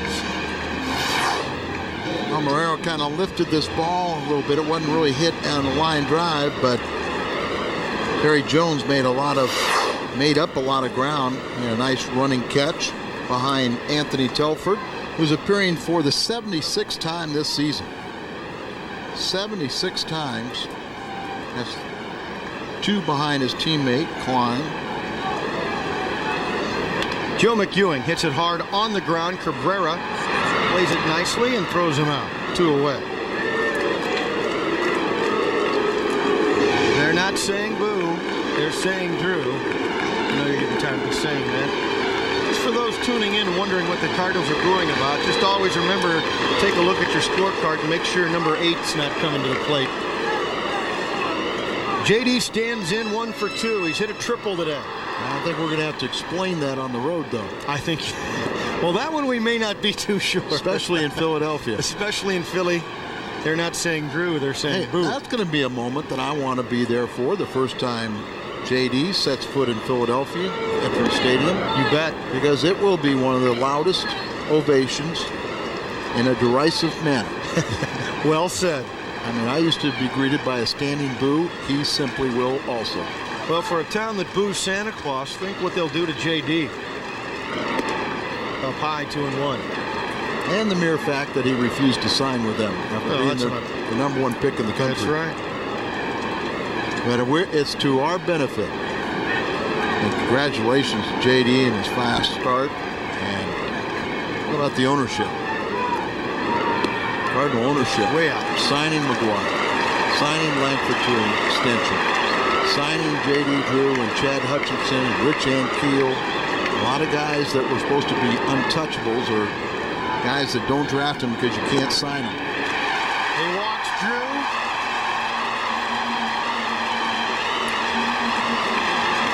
For the current single season home run leader, Mark McGwire. Last night, Anthony Telford pitched a scoreless 8th inning, including a strikeout of Mark McGwire. Dustin Hermanson struck out Mark in the first, and then he turned around and hit the historic home run, number 67, in the 4th. That has happened many, many times this year. A starter would strike out Mac the first time and give up a home run in the second appearance. Trying to go back to the well. First pitch. High fly ball, center field. Jones goes back near the track, circles back in, and makes the catch for the 3rd out of the inning. McGwire just missed. I think that ball was a little high. When we return, we'll analyze that for you. I think that one was just up and away a bit. Regardless, well, that dropped into the zone, though, didn't it? Sammy Sosa's batting in Houston. When he finishes his at-bat, we'll show it to you. Cardinals lead 3-1 here as we go to the top of the 6th. The 2, 3, 4 hitters in the order. Terry Jones will lead it off. He's 1 for 2.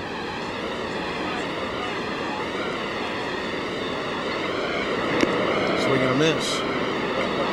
The 6th inning here. Going to be a key inning for Manny Ibar, isn't it, Al? Durability, getting through the meat of the order that 3rd time through.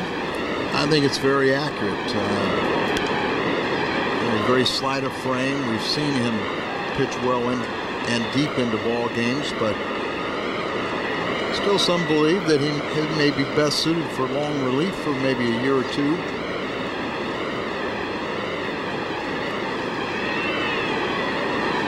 He's ahead 0-2. Here's the waste one. Let's take a look at what happened to Sammy Sosa moments ago in the Astrodome. Did he? Oh, look at that pitch. Struck him out. Eric Gregg, punch out. Off the plate, foul.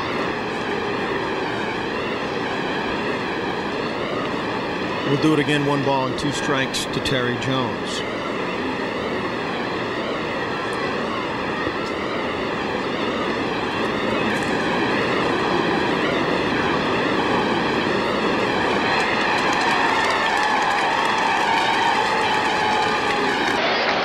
Hear that round of applause from the crowd. They had just put up on the scoreboard what we told you, what we showed you. Sosa striking out swinging. Fans here appreciative of that. Pitch, little looper, and that's going to be a base hit. Jones flares one into left. That's a leadoff single. And there's activity in the Cardinal bullpen. First, let's take a look at our Southwestern Bell trivia question for today. Shortest home run of the season. I know the answer to that. Simple. By number 62. 141 feet. The one that slipped under the sign down the line. Right there underneath the Konica.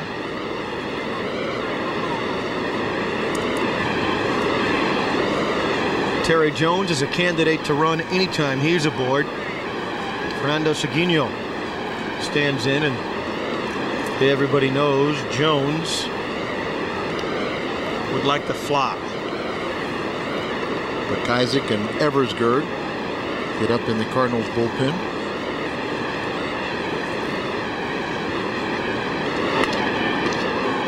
Past a diving Joe McGwire and Terry Jones, respecting J.D. Drew's arm, didn't even think about going first to thirds, but the first 2 are aboard for Vladimir Guerrero.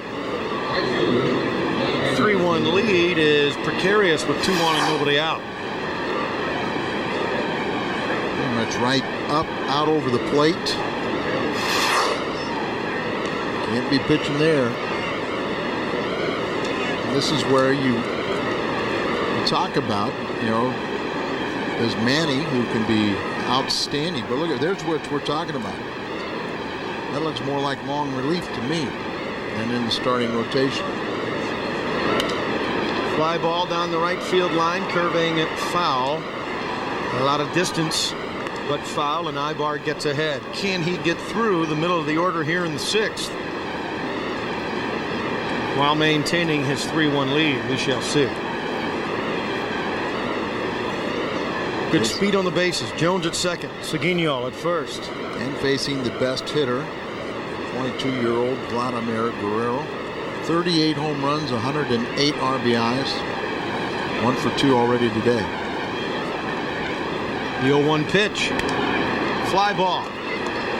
Shallow right field. McGwire goes back. Drew comes on. McGwire makes the catch. Jones thought about tagging, and Joe throws into second base.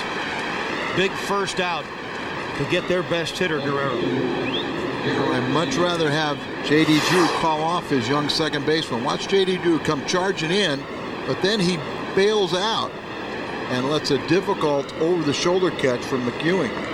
The second baseman, it's a good play for him, and he doesn't shy away, and he's not that kind of kid. But he should wait till he's called off. He wasn't called off, so he makes the play, but much easier for J.D. Coming in on that ball. Absolutely. 2 on 1 out now. Derek May, he's a professional hitter. Marrero wants to talk to Ibar about that. Well, I think part of it, too, may be allowing just a few more pitches for Eversgerd in the bullpen. They're signaling from the pen that Eversgerd is ready, and now Dave Duncan makes his way from the dugout. Good call, Al. Duncan comes out, thinking like we were, 2-run lead against the Expos here. Everybody's been happy and joyous, but you're still trying to win a ball game. Tying runs are aboard. Well, you want to win as many games as possible. You leave Manny in a situation where he can only win this game. He faces Derek May's potential of losing it. Ibar comes out with a 3-1 lead. Eversgerd will come in, and we'll tell you about him in a minute.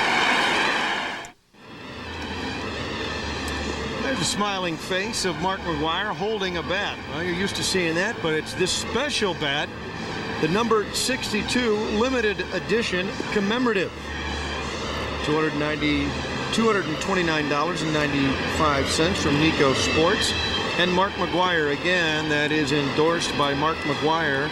It is official, and it is a real nice item. You want to find out about it? 800-345-2868. $20,000 from the proceeds will go to Cardinals Care and the purchases of that bat. And that was for number 62. This is number 67. Will there end up being a 67 bat because it'll be a record? 1.5 games will tell the story.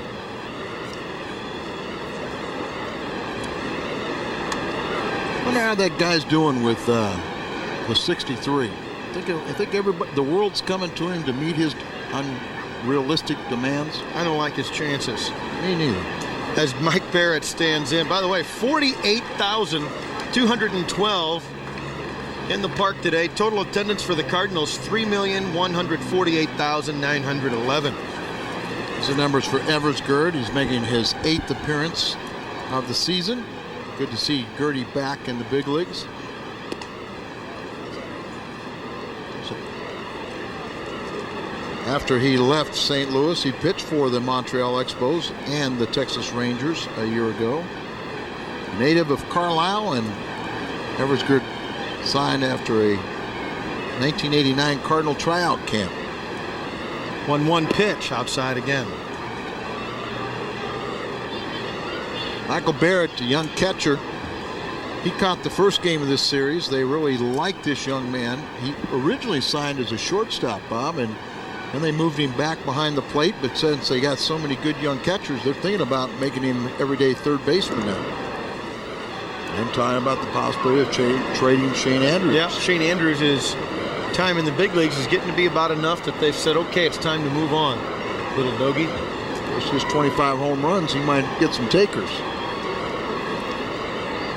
But join that long list of all-stars and near all-stars that got their start in Montreal. There's a called strike, and it's a full count. Updating the wild card race. Atlanta already shut out New York. You knew about that. Into the 9th inning in Denver. San Francisco leads Colorado 8-4. And it's still 1-0 in Houston. And it's going into the bottom of the 9th in Colorado with that 4-run lead. Fly ball, right center. Runners at second tags. Drew makes the catch, throws to his second baseman appropriately. It's first and third, 2 down. As tagging up and going to third is Terry Jones. Now that was a prime example of what you were talking about earlier. Supposed to have a great throwing arm, but why make an unnecessary throw or try to show off and allow the runner at first go to second? Absolutely. So the question, does he tag up? Let's see, here's the camera. Boy, great camera work by our crew. Nope, he just got there so fast because of the speed. He waited. Guys with that much speed, they can wait. They don't have to cheat. Great camera work, gentlemen, as always here at Busch Stadium. And now we'll make another change. We'll take a break and set it up for you. Cardinals lead it 3-1 at Busch. Cardinals baseball on Fox Sports Midwest is brought to you in part by Hoover. Nobody gets the dirt like Hoover. Nobody. By Dobbs Tire and Auto Center. If you depend on your car, depend on Dobbs. And by Steak and Shake. Extra innings. We're open 24 hours. Steak and Shake. Famous for steak burgers. There's those one portion of that 3,100,000 plus fans. The Cardinals and Mark McGwire, thank you very much. The Cardinals established a new club record for the attendance last night. We add to it, so it's almost 3 million, 1.5. They'll have 3,200,000 this year. They have surpassed the 3 million mark in home attendance for the first time since 1989. The Cardinals drew 2,766,984 fans on the road in '98, a new team road attendance record. Mark Bekajcik will take over here with 2 outs and runners at the corners. And Bob Henley at the plate.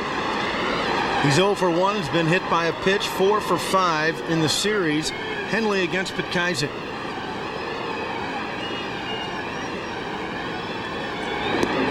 Mark's had a real up and down year. He either comes in and is very good or comes in and has nothing. It's been a different kind of year for him, despite the fact he's 7-4 on a team that's just barely over 500, and for most of the year was under. To have a winning record says something. And he drills him. Henley been hit for the second time, and he's not very happy. Right in the middle of number 13 on his back. Well, Henley's got a target on him. But we saw on the hotel the change. And, of course, our friends at Casino Queen staying right up to date. 67 big ones and counting. But now the bases are loaded. And this is Shane Andrews, who has a home run in this ball game.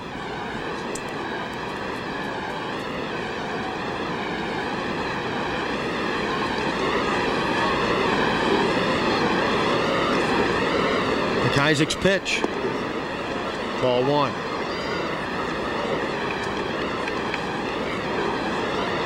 Shane Andrews' home run that he hit in the 5th inning, and that broke a streak of 9 games where the Cardinal pitching staff have not allowed a home run. The Giants have taken a game lead over the Mets today. Ground ball foul. They win at 8-4 in Colorado.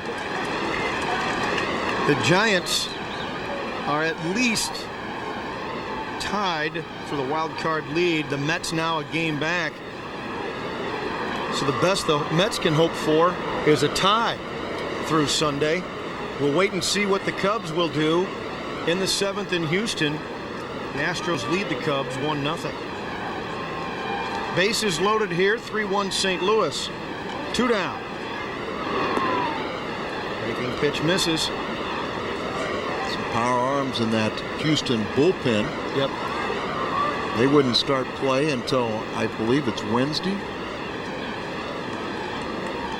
So you're really going to pretty much keep your regulars in the lineup, and you want to get some relievers some work so they can keep on throwing fresh arms out there. Popped it up. Bekajcik under it. Who wants it? Tatis dropped it. 2-run score. We're tied.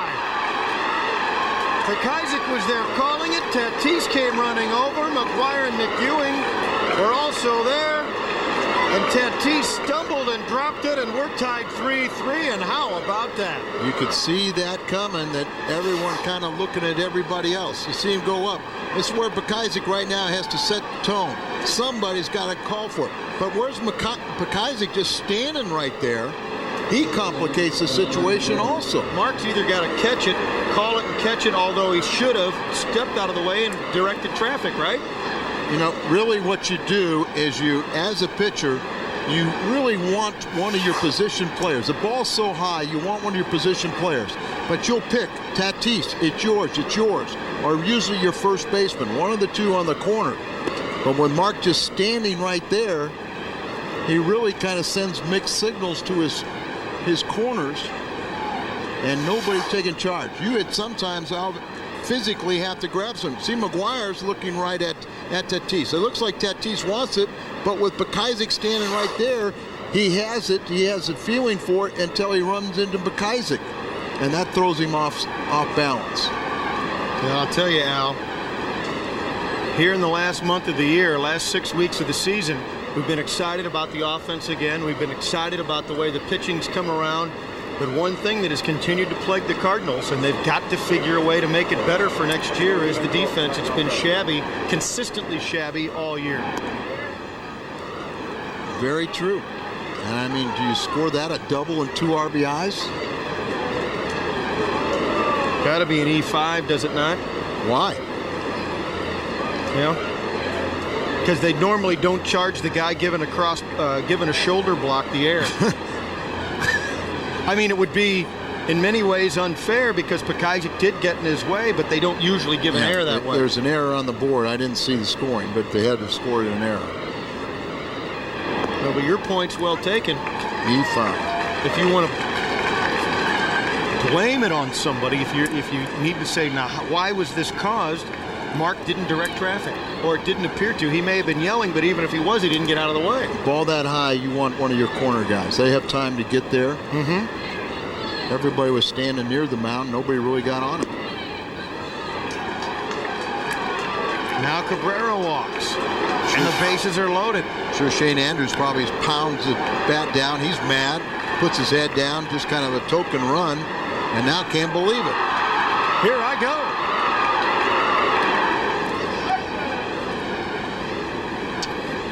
Well, it was fun at the old ballpark till we get into the 6th. And now a base hit would break this one open as Fulmer's going to come off the bench. And now Dave Duncan's going to go back to the bullpen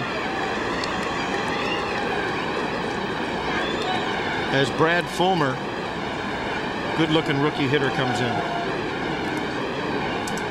Take one more look before we break. Look at the Cardinal dugout. There's Andrews. Now watch the focus on the Cardinal dugout as that one drops. Arnie Lansford. Look at, none of them believe it. Latchman. You know, I had a similar situation happen to me in Montreal. And we were in the pennant race. And Felipe Alou was the hitter. Fouled off about 13 pitches, and then he popped one up in the infield. Terry Hughes was the third baseman. Calls for it, and let it drop. And we'll talk about what happened later. Lance Painter in, Mark Pekajic out. We've got a tie ball game, and we'll be back.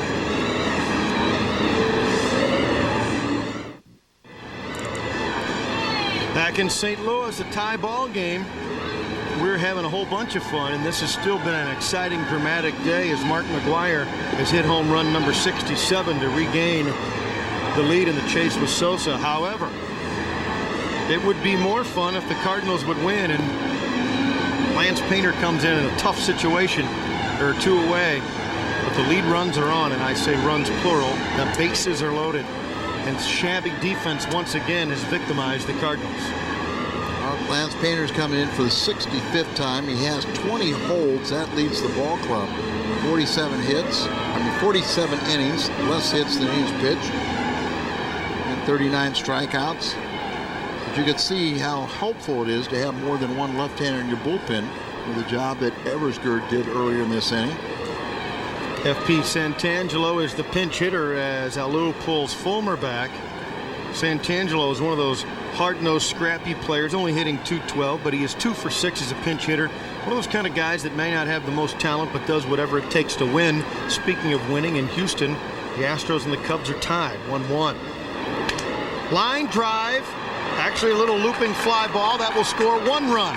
That will score 2 runs. Here's a throw to third. It hits the runner. Safe at second and third now. Painter. First pitch. Allows a bloop single off the bat of pinch hitter F.P. Santangelo, and it's 5-3 Montreal. Boy, oh boy. Young Expos are having a little fun. They've been playing some good winning baseball, but you give a team, a major league team, more than 3 outs in an inning, then they'll take advantage of it. Right off the end of the bat, so it won't carry. Plunks in between Gant and Langford. And 2 runs come over.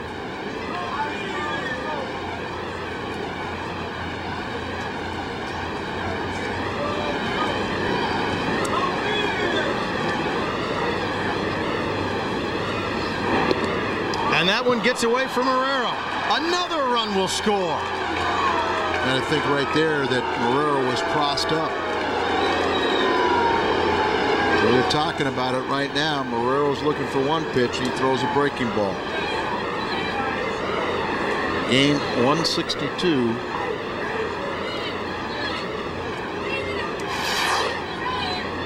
Watch, he's looking for one pitch. And it's another. It's an off-speed pitch, breaking ball. He thought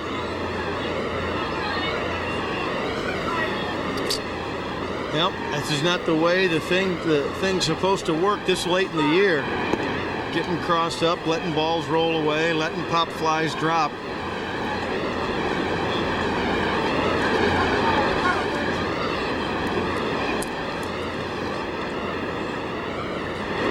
Guerrero up the middle, hits the mound. That helps McGwire. He throws him out, and the Cardinals are finally out of the inning. But the Cardinals trail 6-3. 6-3 as we go to the bottom of the sixth. Time to take a look at our Hoover pickup of the game. If you remember, back in the third, Seguinho, a shot down the line. That would have driven in a run, and a diving Mark McGwire flashes the leather and makes the play. Great defense by the Cardinals. However, not every play. The guy's kind of looking around, but he stands right in the way of Tatis, who's the guy that's designated to field the ball. Boy, oh boy. Coming into the game, Mike Mannix has been around a long time, Al. He's a professional. Well, he's not as talented as his younger brother, Greg, but very serviceable. Been around now, as you mentioned, and usually does a pretty good job in middle relief.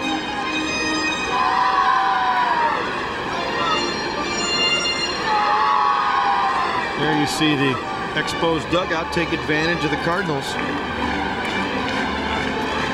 That's what you have to do, take advantage. Whether you're talking, well, anytime you give a team extra outs, you're asking for trouble, and more often than not in the big leagues, they'll give it to you. Give you all the trouble you want to handle.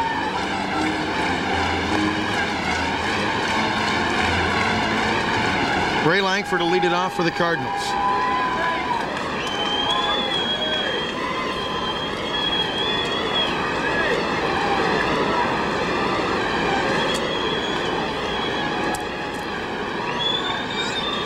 Ray stands in. He struck out and walked. He scored a run. Cardinals trail 6-3. Cubs and Astros are tied 1-1. Giants have beaten the Rockies today, and the Braves have beaten the Mets.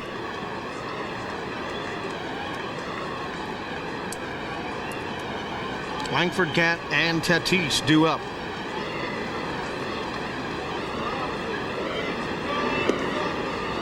Ball one. Cardinals just got to get in there and peck away.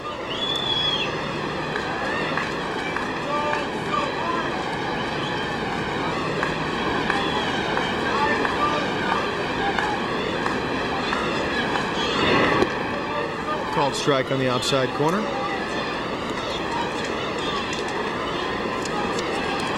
Ryan McGwire out there in left. Felipe doing one of his typical numbers on his roster. Hit everybody in these couple of games. Might as well, right?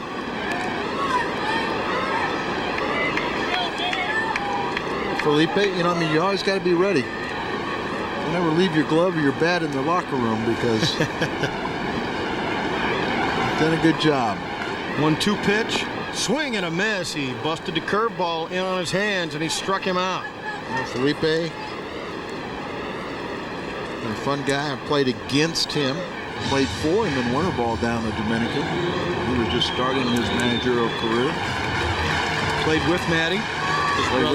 Played with Jesus down the Dominican, and against him in the big leagues. Great family, and no one more respected in the Dominican than the Felipe Alous and the Manny Motas. And I think Sammy owns it now. Ron Gant stands in.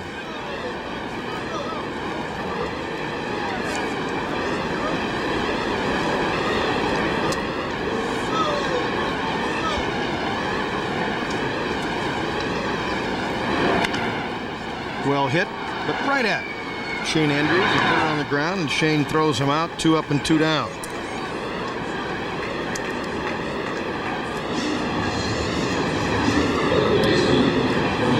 Fernando Tatis will try and get it going with 2 away.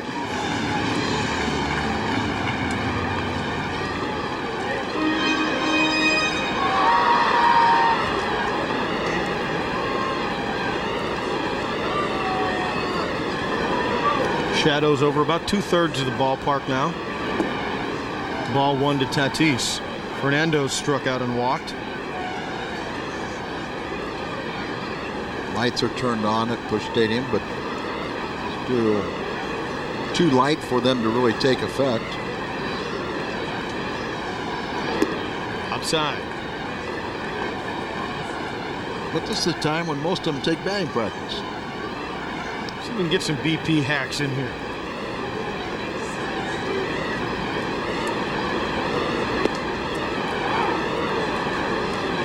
Either way, that's a strike, 2-1. That fielder really has a tough sun field.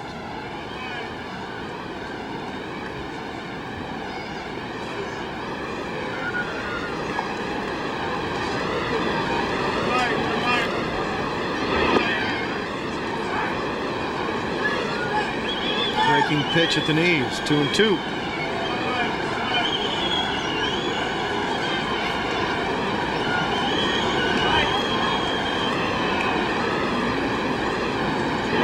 Curveball, and the count goes full.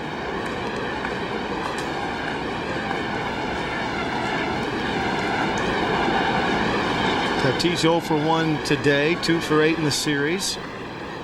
Walked his last time. Would like to get something going here with 2 outs. That is a foul ball, just missed. Would have been a double at least. Close play at first.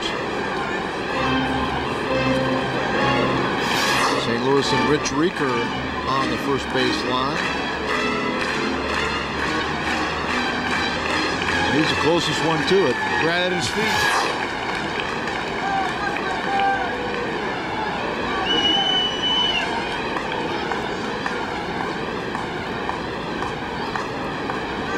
Maddox gets the sign.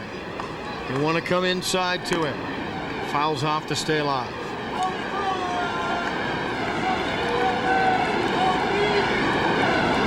Mike changes speeds well. Pitch on both sides of the plate.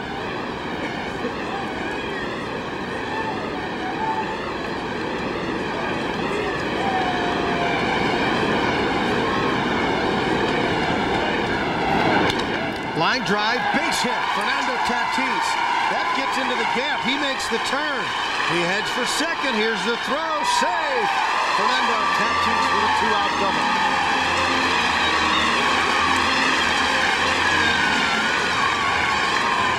Nice piece of hitting by Fernando. Went down and got an off-speed pitch. Drops that bat head. He knew he had a chance. Look, he didn't hesitate. Rounded the first base bag. Picked up the fielder and saw. He said, "I'm going to round it hard," thinking to. Then picked up the fielder and said, "Yep, I can make it." Put the whip to it and said, "Let's get down to second base." He's there for Ordaz. There are 2 outs.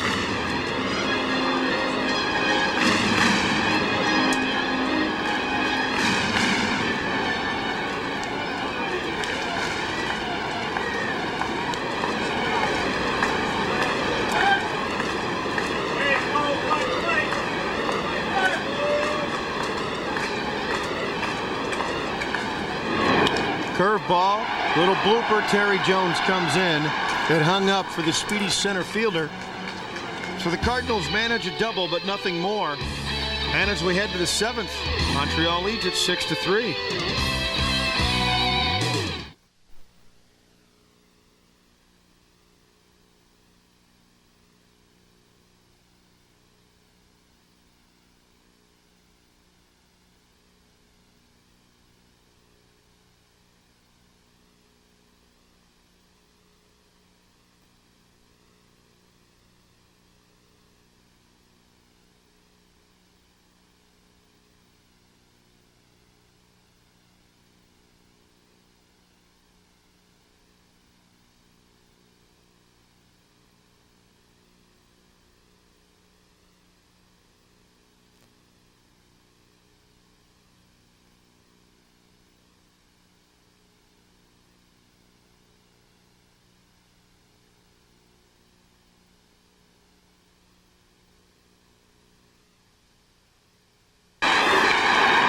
Ball one.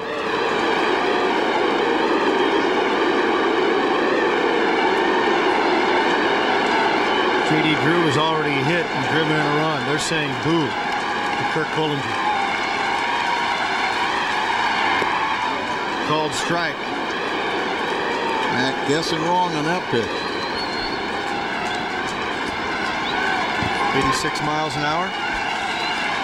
That one was down in the zone, right where he wants it. They're going to try and come in. This is where many people make mistakes. High fly ball, line drive, deep center field. Number 68.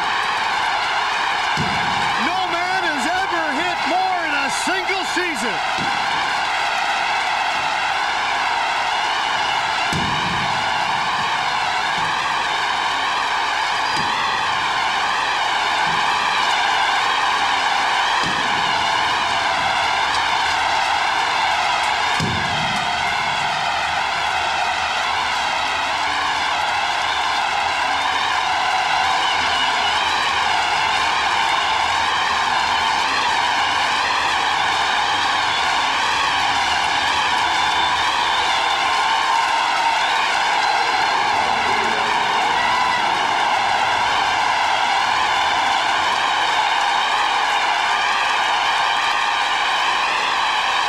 Langford fouls off the first pitch. Let's take another look as McGwire comes out with a curtain call.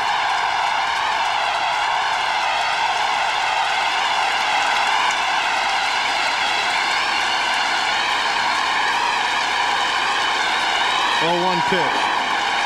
Let's take a look at Mark McGwire's home run, number 68.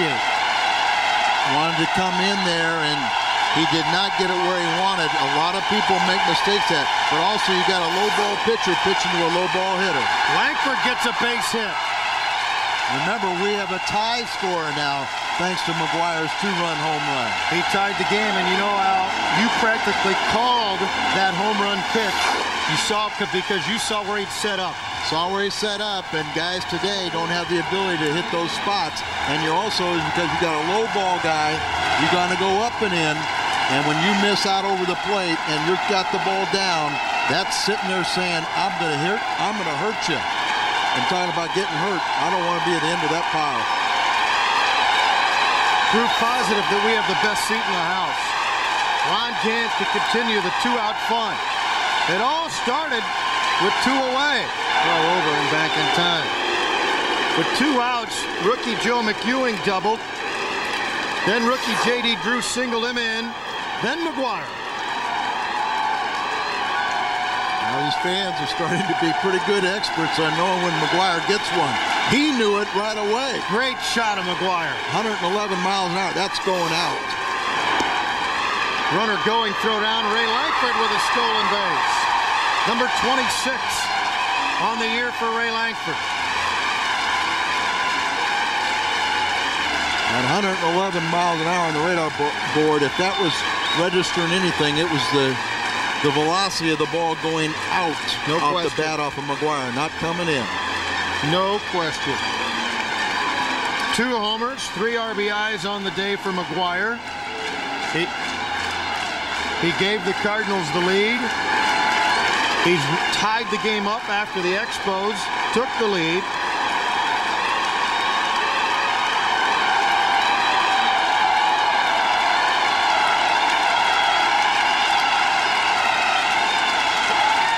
Runner going, the pitch, swing and a foul back. Langford had that stolen. Take a look at McGwire. Well, you just know it when you connect. Right there, not off the end of the bat, right in the sweet portion. Look at him hold the bat high, signaling it's out of here and a new record. That is a beautiful shot. That is beautiful. Where he finishes with his swing is a thing of beauty, but to see him hold the bat high there, still one-handed. That is a beautiful picture. Well done by our crew here at Busch Stadium. Throw back for a pickoff. Langford's back in time.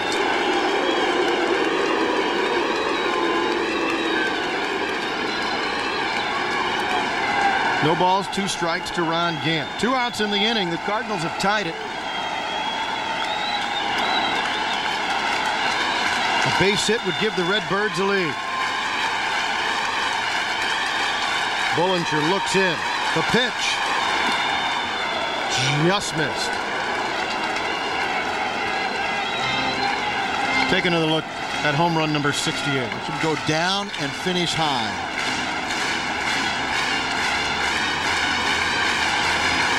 That's awesome. I said he's either going to be a dentist like his father, a professional golfer, or professional baseball player. He finishes his swing like a golfer. Casino Queen right on top of the action. Popped it up. Shallow center. Terry Jones will make the catch to end the inning, but not before Mark McGwire has hammered an all-time best to this point. 68th home run in front of the home crowd. Oh, incidentally, we're tied 6-6.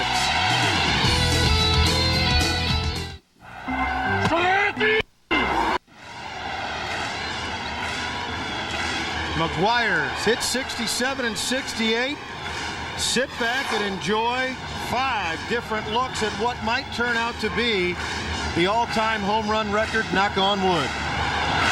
Walser sort of sat there, out away from him. Was supposed to be in, but you get the ball down with the plate coverage. If it's in the white part of the home plate, Mark McGwire has a heck of a shot of lifting the ball and setting history.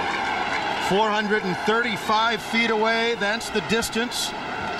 I'm sure they measured that after they cleared out the pile of folks right there. 435 feet. 838 feet total today on the homers. And we've seen him have an ability, while he likes it up and in a little bit, to be able to go down. Well, stay balanced. No, that's his normal swing, is the one you just saw there. This one here, he's a low ball hitter, which is unusual for a big man and a right-handed batter. But he can make the adjustment like he did on 67 when he makes the adjustment looking for a pitch up and in. But he'll even go down on that swing and actually come down to the bottom or even below the strike zone. He'll bend that knee, bend his knees, and still keep that balance, not drop a back shoulder or get out of his swing if he has to go down out of the strike zone. We've seen him when he went on that home run tear to break 62 a number of times. Get down there and get that ball out of the strike zone. You and I saw that in Florida. Right. And there was like and those were just pitches that are not supposed to be lifted. But he, with that low ball uppercut swing. By the way, in the ball game now, Jeff Brantley in out of the Cardinal bullpen. Ryan McGwire hitting, and he fouls it off. It's 2-1 to him. Ryan went in to play defense a couple innings back, made a nice play on the wall against Marrero. Jeff Brantley under contract for next season. We just have to hope that he'll be further removed from his surgery, have more arm strength.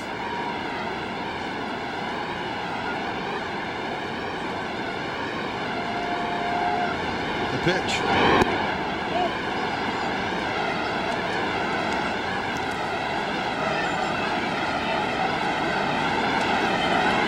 Mark McGwire, home runs number 67 and 68 today.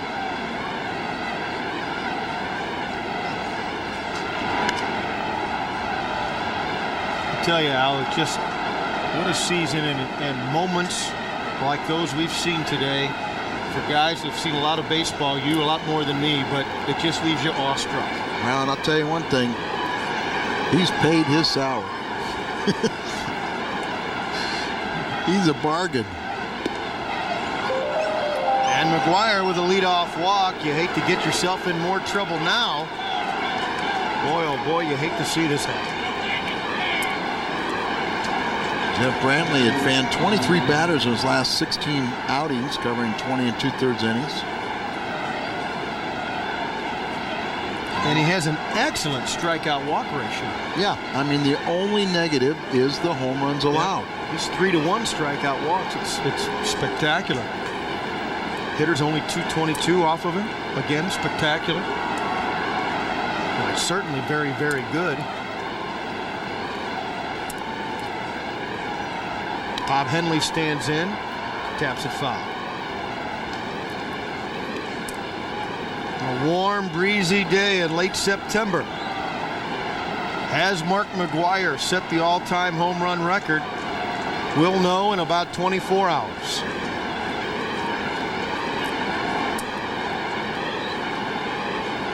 On the Sosa watch, he was stranded on deck. They go to the bottom of the ninth. Cubs still leading 3-1. We may not know in 24 hours, however, swing and a miss. You want the scenario of the Cubs and the Giants tied, they would play another game. We wouldn't know until Monday night. We wouldn't know for 48 hours if McGwire has set the record. The only thing to do is have Mac just keep coming up and belting them, right, Al? Exactly right. Just put it out of reach. 0-2 pitch. Fisted, foul.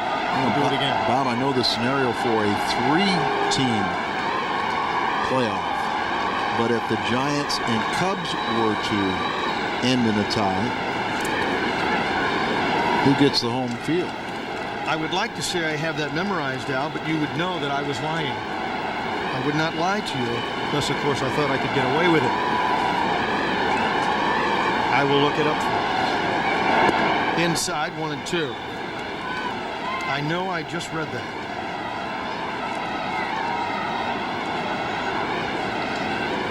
Three-team, the Cubs would have a bye. The Giants would go to Shea Stadium. And if the Giants won, they would have to fly back to the 3-Com Park and play a 4 o'clock afternoon game against the Cubs. 1-2 pitch to the left side. Ordaz. McEwen. Scoop by McGwire. That's a tough double play. 6-4-3. McEwen made the turn and the throw. Yes, he did. He made the play because he got a little bit of a high throw, a little higher than what he would expect from Ordaz.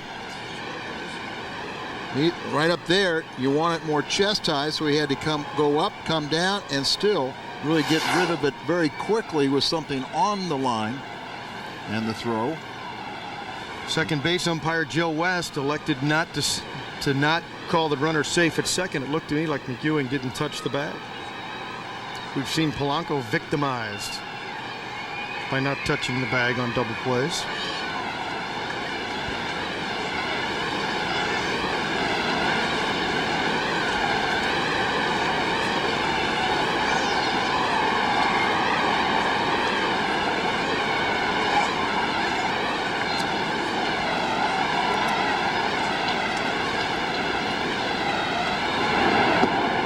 This just in, Jeff Bagwell has hit a home run off Rod Beck. It's a 1-run game in Houston. This is too much to take, Al. It's so amazing because, you throw out all the different principles. Sometimes people are rooting for the club to lose the lead, so McGwire has a better chance of hitting. Here you can see where then there's Cub fans maybe saying they hope that the Cubs give up another run in Houston so that Sammy would lead off. It's crazy. If the Cubs hold on and win, Sosa's done for the day. If the Astros win in the bottom of the ninth, Sosa's done for the day. If they tie, Sammy will lead off the 10th.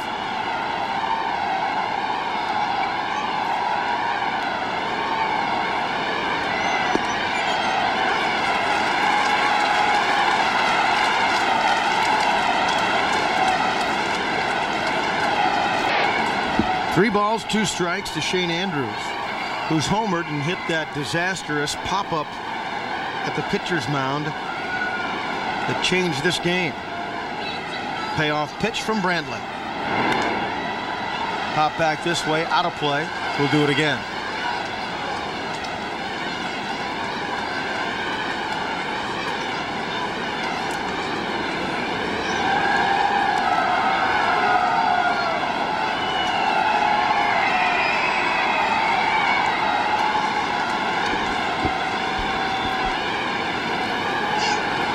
Moises Alou on base for the Astros.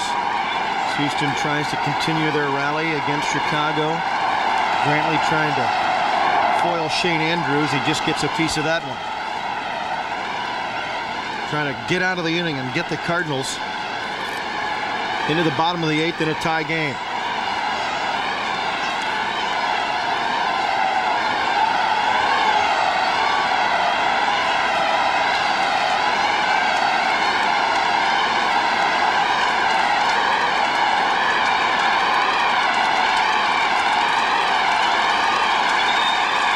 Sign, and Brantley's ready. Swing and a miss. He struck him out. No runs, no hits, a walk, and nobody left. We'll go to the bottom of the 8th. We're tied 6-6.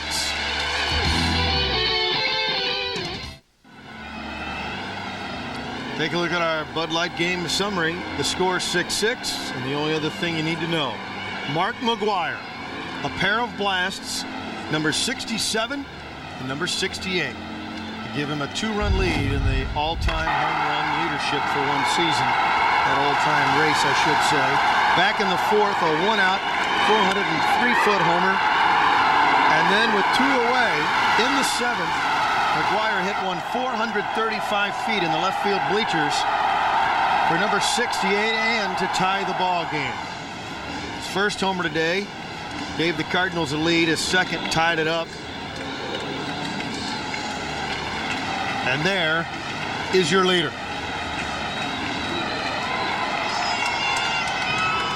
Unbelievable, isn't it? It is truly just unbelievable. Keeps on responding. I think the only time he's been able to relax this season is once the game starts. I think you're right. Here's an outstanding young man. He is special, isn't he? 34 saves and 38 opportunities. The 1.32 ERA, the lowest ERA of any National League reliever or closer. He was the lone representative for the Expos during the All-Star game this year, and he is exciting to watch. Urbina Tatis. Urbina gets ahead, strike one. Uget Urbina. He throws it hard. Only given up 2 homers in 68 innings.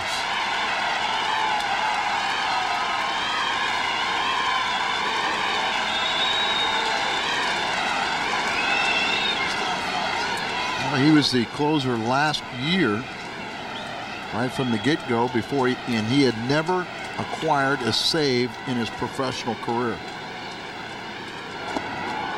Inside, skipping a rope is Tatis. There we go. Don't fall asleep. Final in from Houston. Cubs keep pace with the Giants and stay a game ahead of the Mets with 1 regular season game remaining. 3-2 the final score from the Astrodome. And the wild card season could come down to tomorrow. Gary Gaetti, the game winner for the Cubs. Good for Gary. If both win, they'll play on Monday. If one wins and one loses, the winner is in, the loser's out. That's what it comes down to. A season all wrapped up into one day. 2 balls, 2 strikes.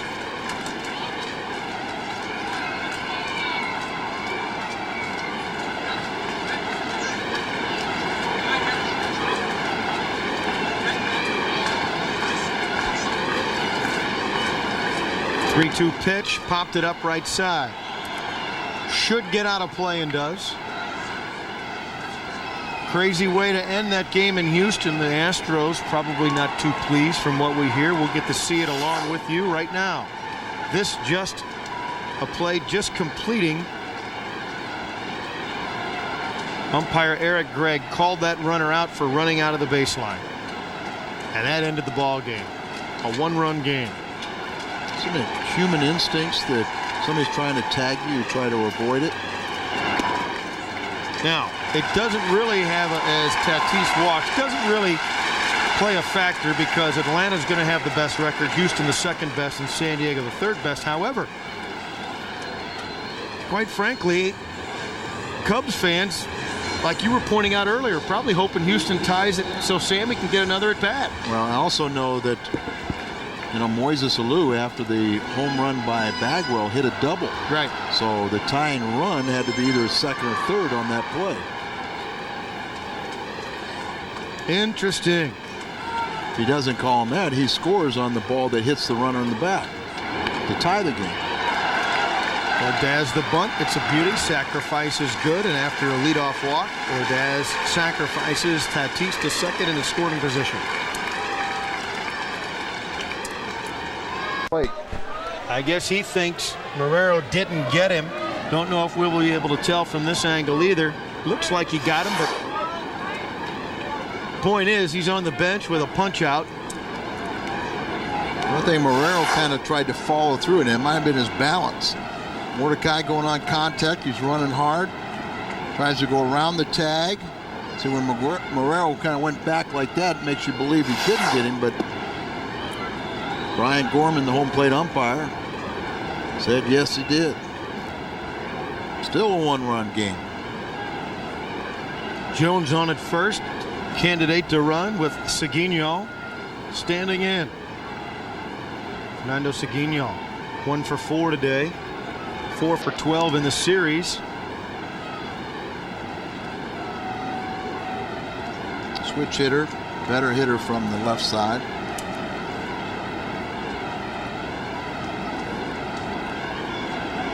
Only 41 plate appearances. Swing and a miss right through it.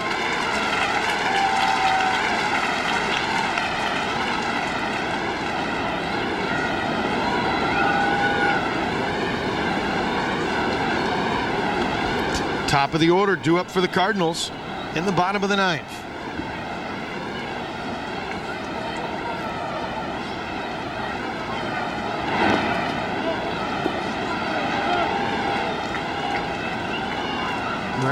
Marrero kept that in front. He doesn't do that. Jones goes to second at least.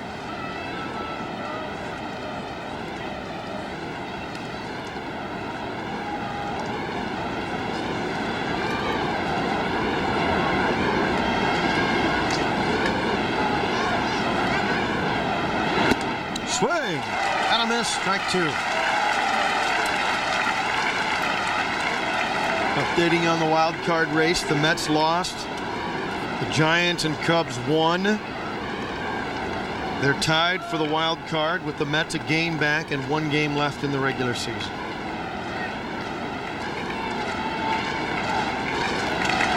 Jones is running. The pitch is high. The throw is low. He is safe at second base. About a foot and a half to the shortstop side of the bag. If he comes over a foot and a half, they probably get him.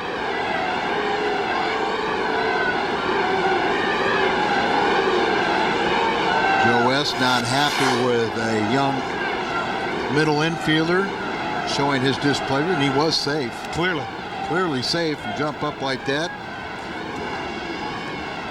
He still hadn't tagged him, and he was on there. It looked a little closer from that angle. From that angle, yeah. Swing and a miss. Hey, struck him out. That gets out of the inning, but not before. The Expos regain the lead 7-6. Top of the order, and that means we'll see Big Mac. For our Discover card, payback, playback, we go first to the 4th. 1 away. McGwire stands in. And here's the pitch. Crushed on a line drive. Not one of the towering shots we've seen, but a hard line drive into the Lowe's deck, 403 feet away, number 67. Then with 2 away in the 7th, and the Cardinals trailing, McGwire blasts one high and deep to center field. Number 68, 435 feet away.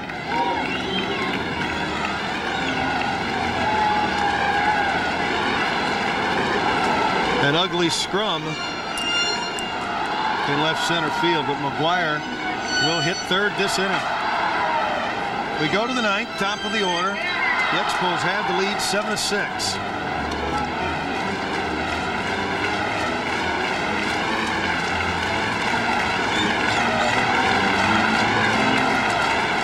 McEwing, Drew, and Langford. Joe McEwing, 1 for 4 today. Had a 2-out double that was very key in the 7th. There was 2 outs. He got on, then J.D. Drew got on, then that allowed McGwire to come up. Rick DeHart, who's pitching his 3rd game in this series. Like a little breaking ball specialist. There's a strike. In the 26th game of the season, he was 7-1 at AAA. Ottawa with a 3.23 ERA in 38 games. Inside.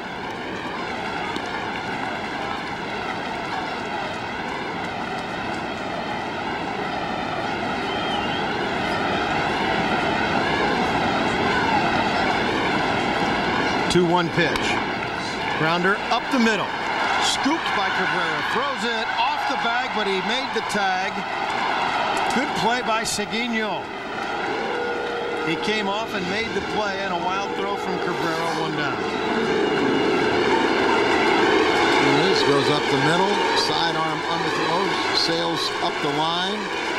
And tag made by the first baseman. J.D. Drew has had another great day. Had a couple of homers last night. Has a triple, a single, and a walk today. He's scored a run. He's driven in a run. Average at .419 as he stands in. Off-speed pitch. Just misses.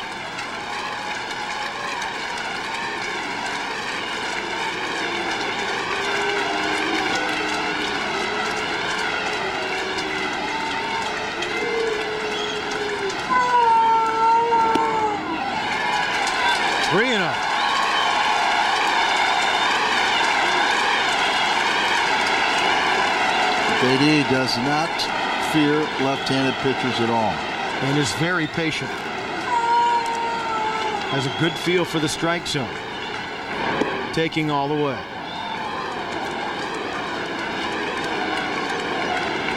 Tripled in the 1st. Thrown out trying to bunt in the 4th. Walked in the 5th. Singled and scored in the 7th. Drove in a run. Here's the pitch to him. Strike 2 at the knees. That's all right. He has no, and you say he has no fear. 3-2. He feels like he's got an edge. He's in the one that's in control, and those pitches weren't where he was looking for. He had to count to his point, to his favor. Not afraid to hit with 2 strikes. Payoff pitch. They ring him up.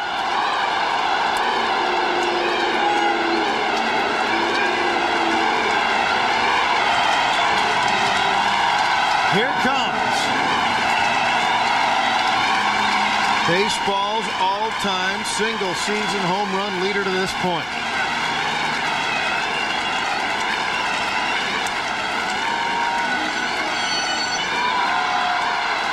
Could he tie this game?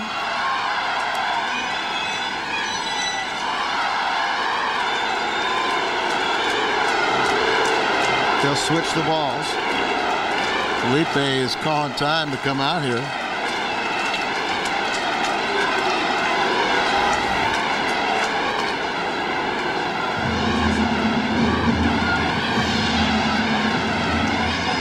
Alu's going to come talk to him. Rick DeHart. If this is June, Alu would maybe walk him. Would he do it here? I don't think so. Well, I think what he's saying is, look, I don't want you to walk him. I want you to challenge him, but don't, you know what we went over the scouting reports. You know his strengths. You know his weaknesses. Attack his weaknesses.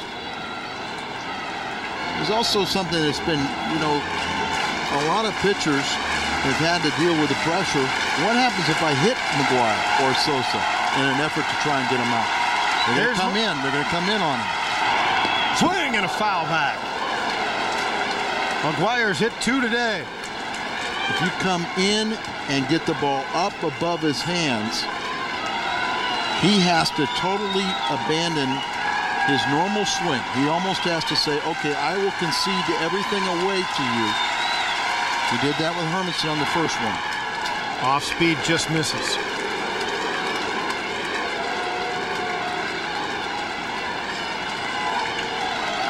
McGwire's average at .295, 143 RBIs.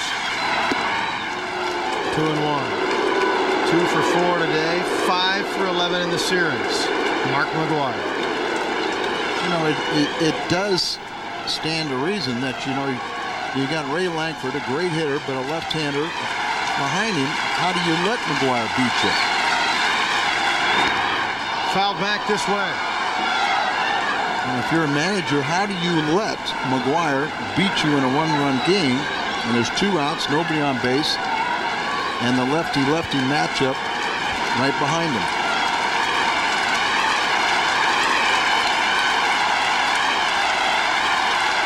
Two balls, 2 strikes, 2 outs.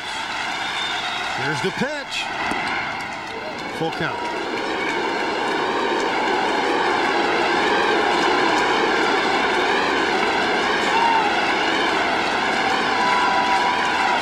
Crowd on its feet in anticipation.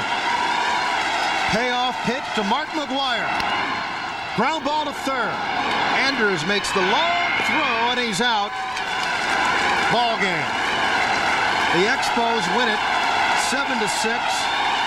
And while the crowd would have loved the win, it's practically inconsequential as Mark McGwire has regained the all-time single-season home run lead with a pair of bombs today. Numbers 67 and 68. Hit a 1-out homer in the 4th, a 2-out, 2-run homer in the 7th. Has 68 home runs. Sammy Sosa did not home run today. Sosa had a pair of singles in a Cubs 3-2 win at the Astrodome. But McGwire's hit a pair and has a 2 home run lead over Sosa going into the last day of the season.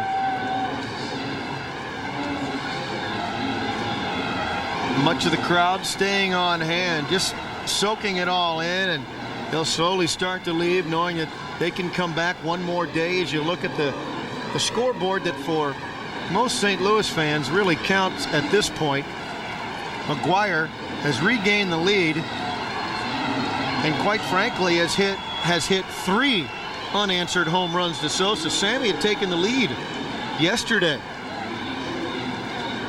Now let's go back to the 4th inning with 1 away, no score in the ball game. Mark McGwire stands in. Hermanson had struck him out. Here he tries to go up and in. Early in the count, got him out with a breaking ball away, but with the first pitch, he just crushes it. This is what I'm saying.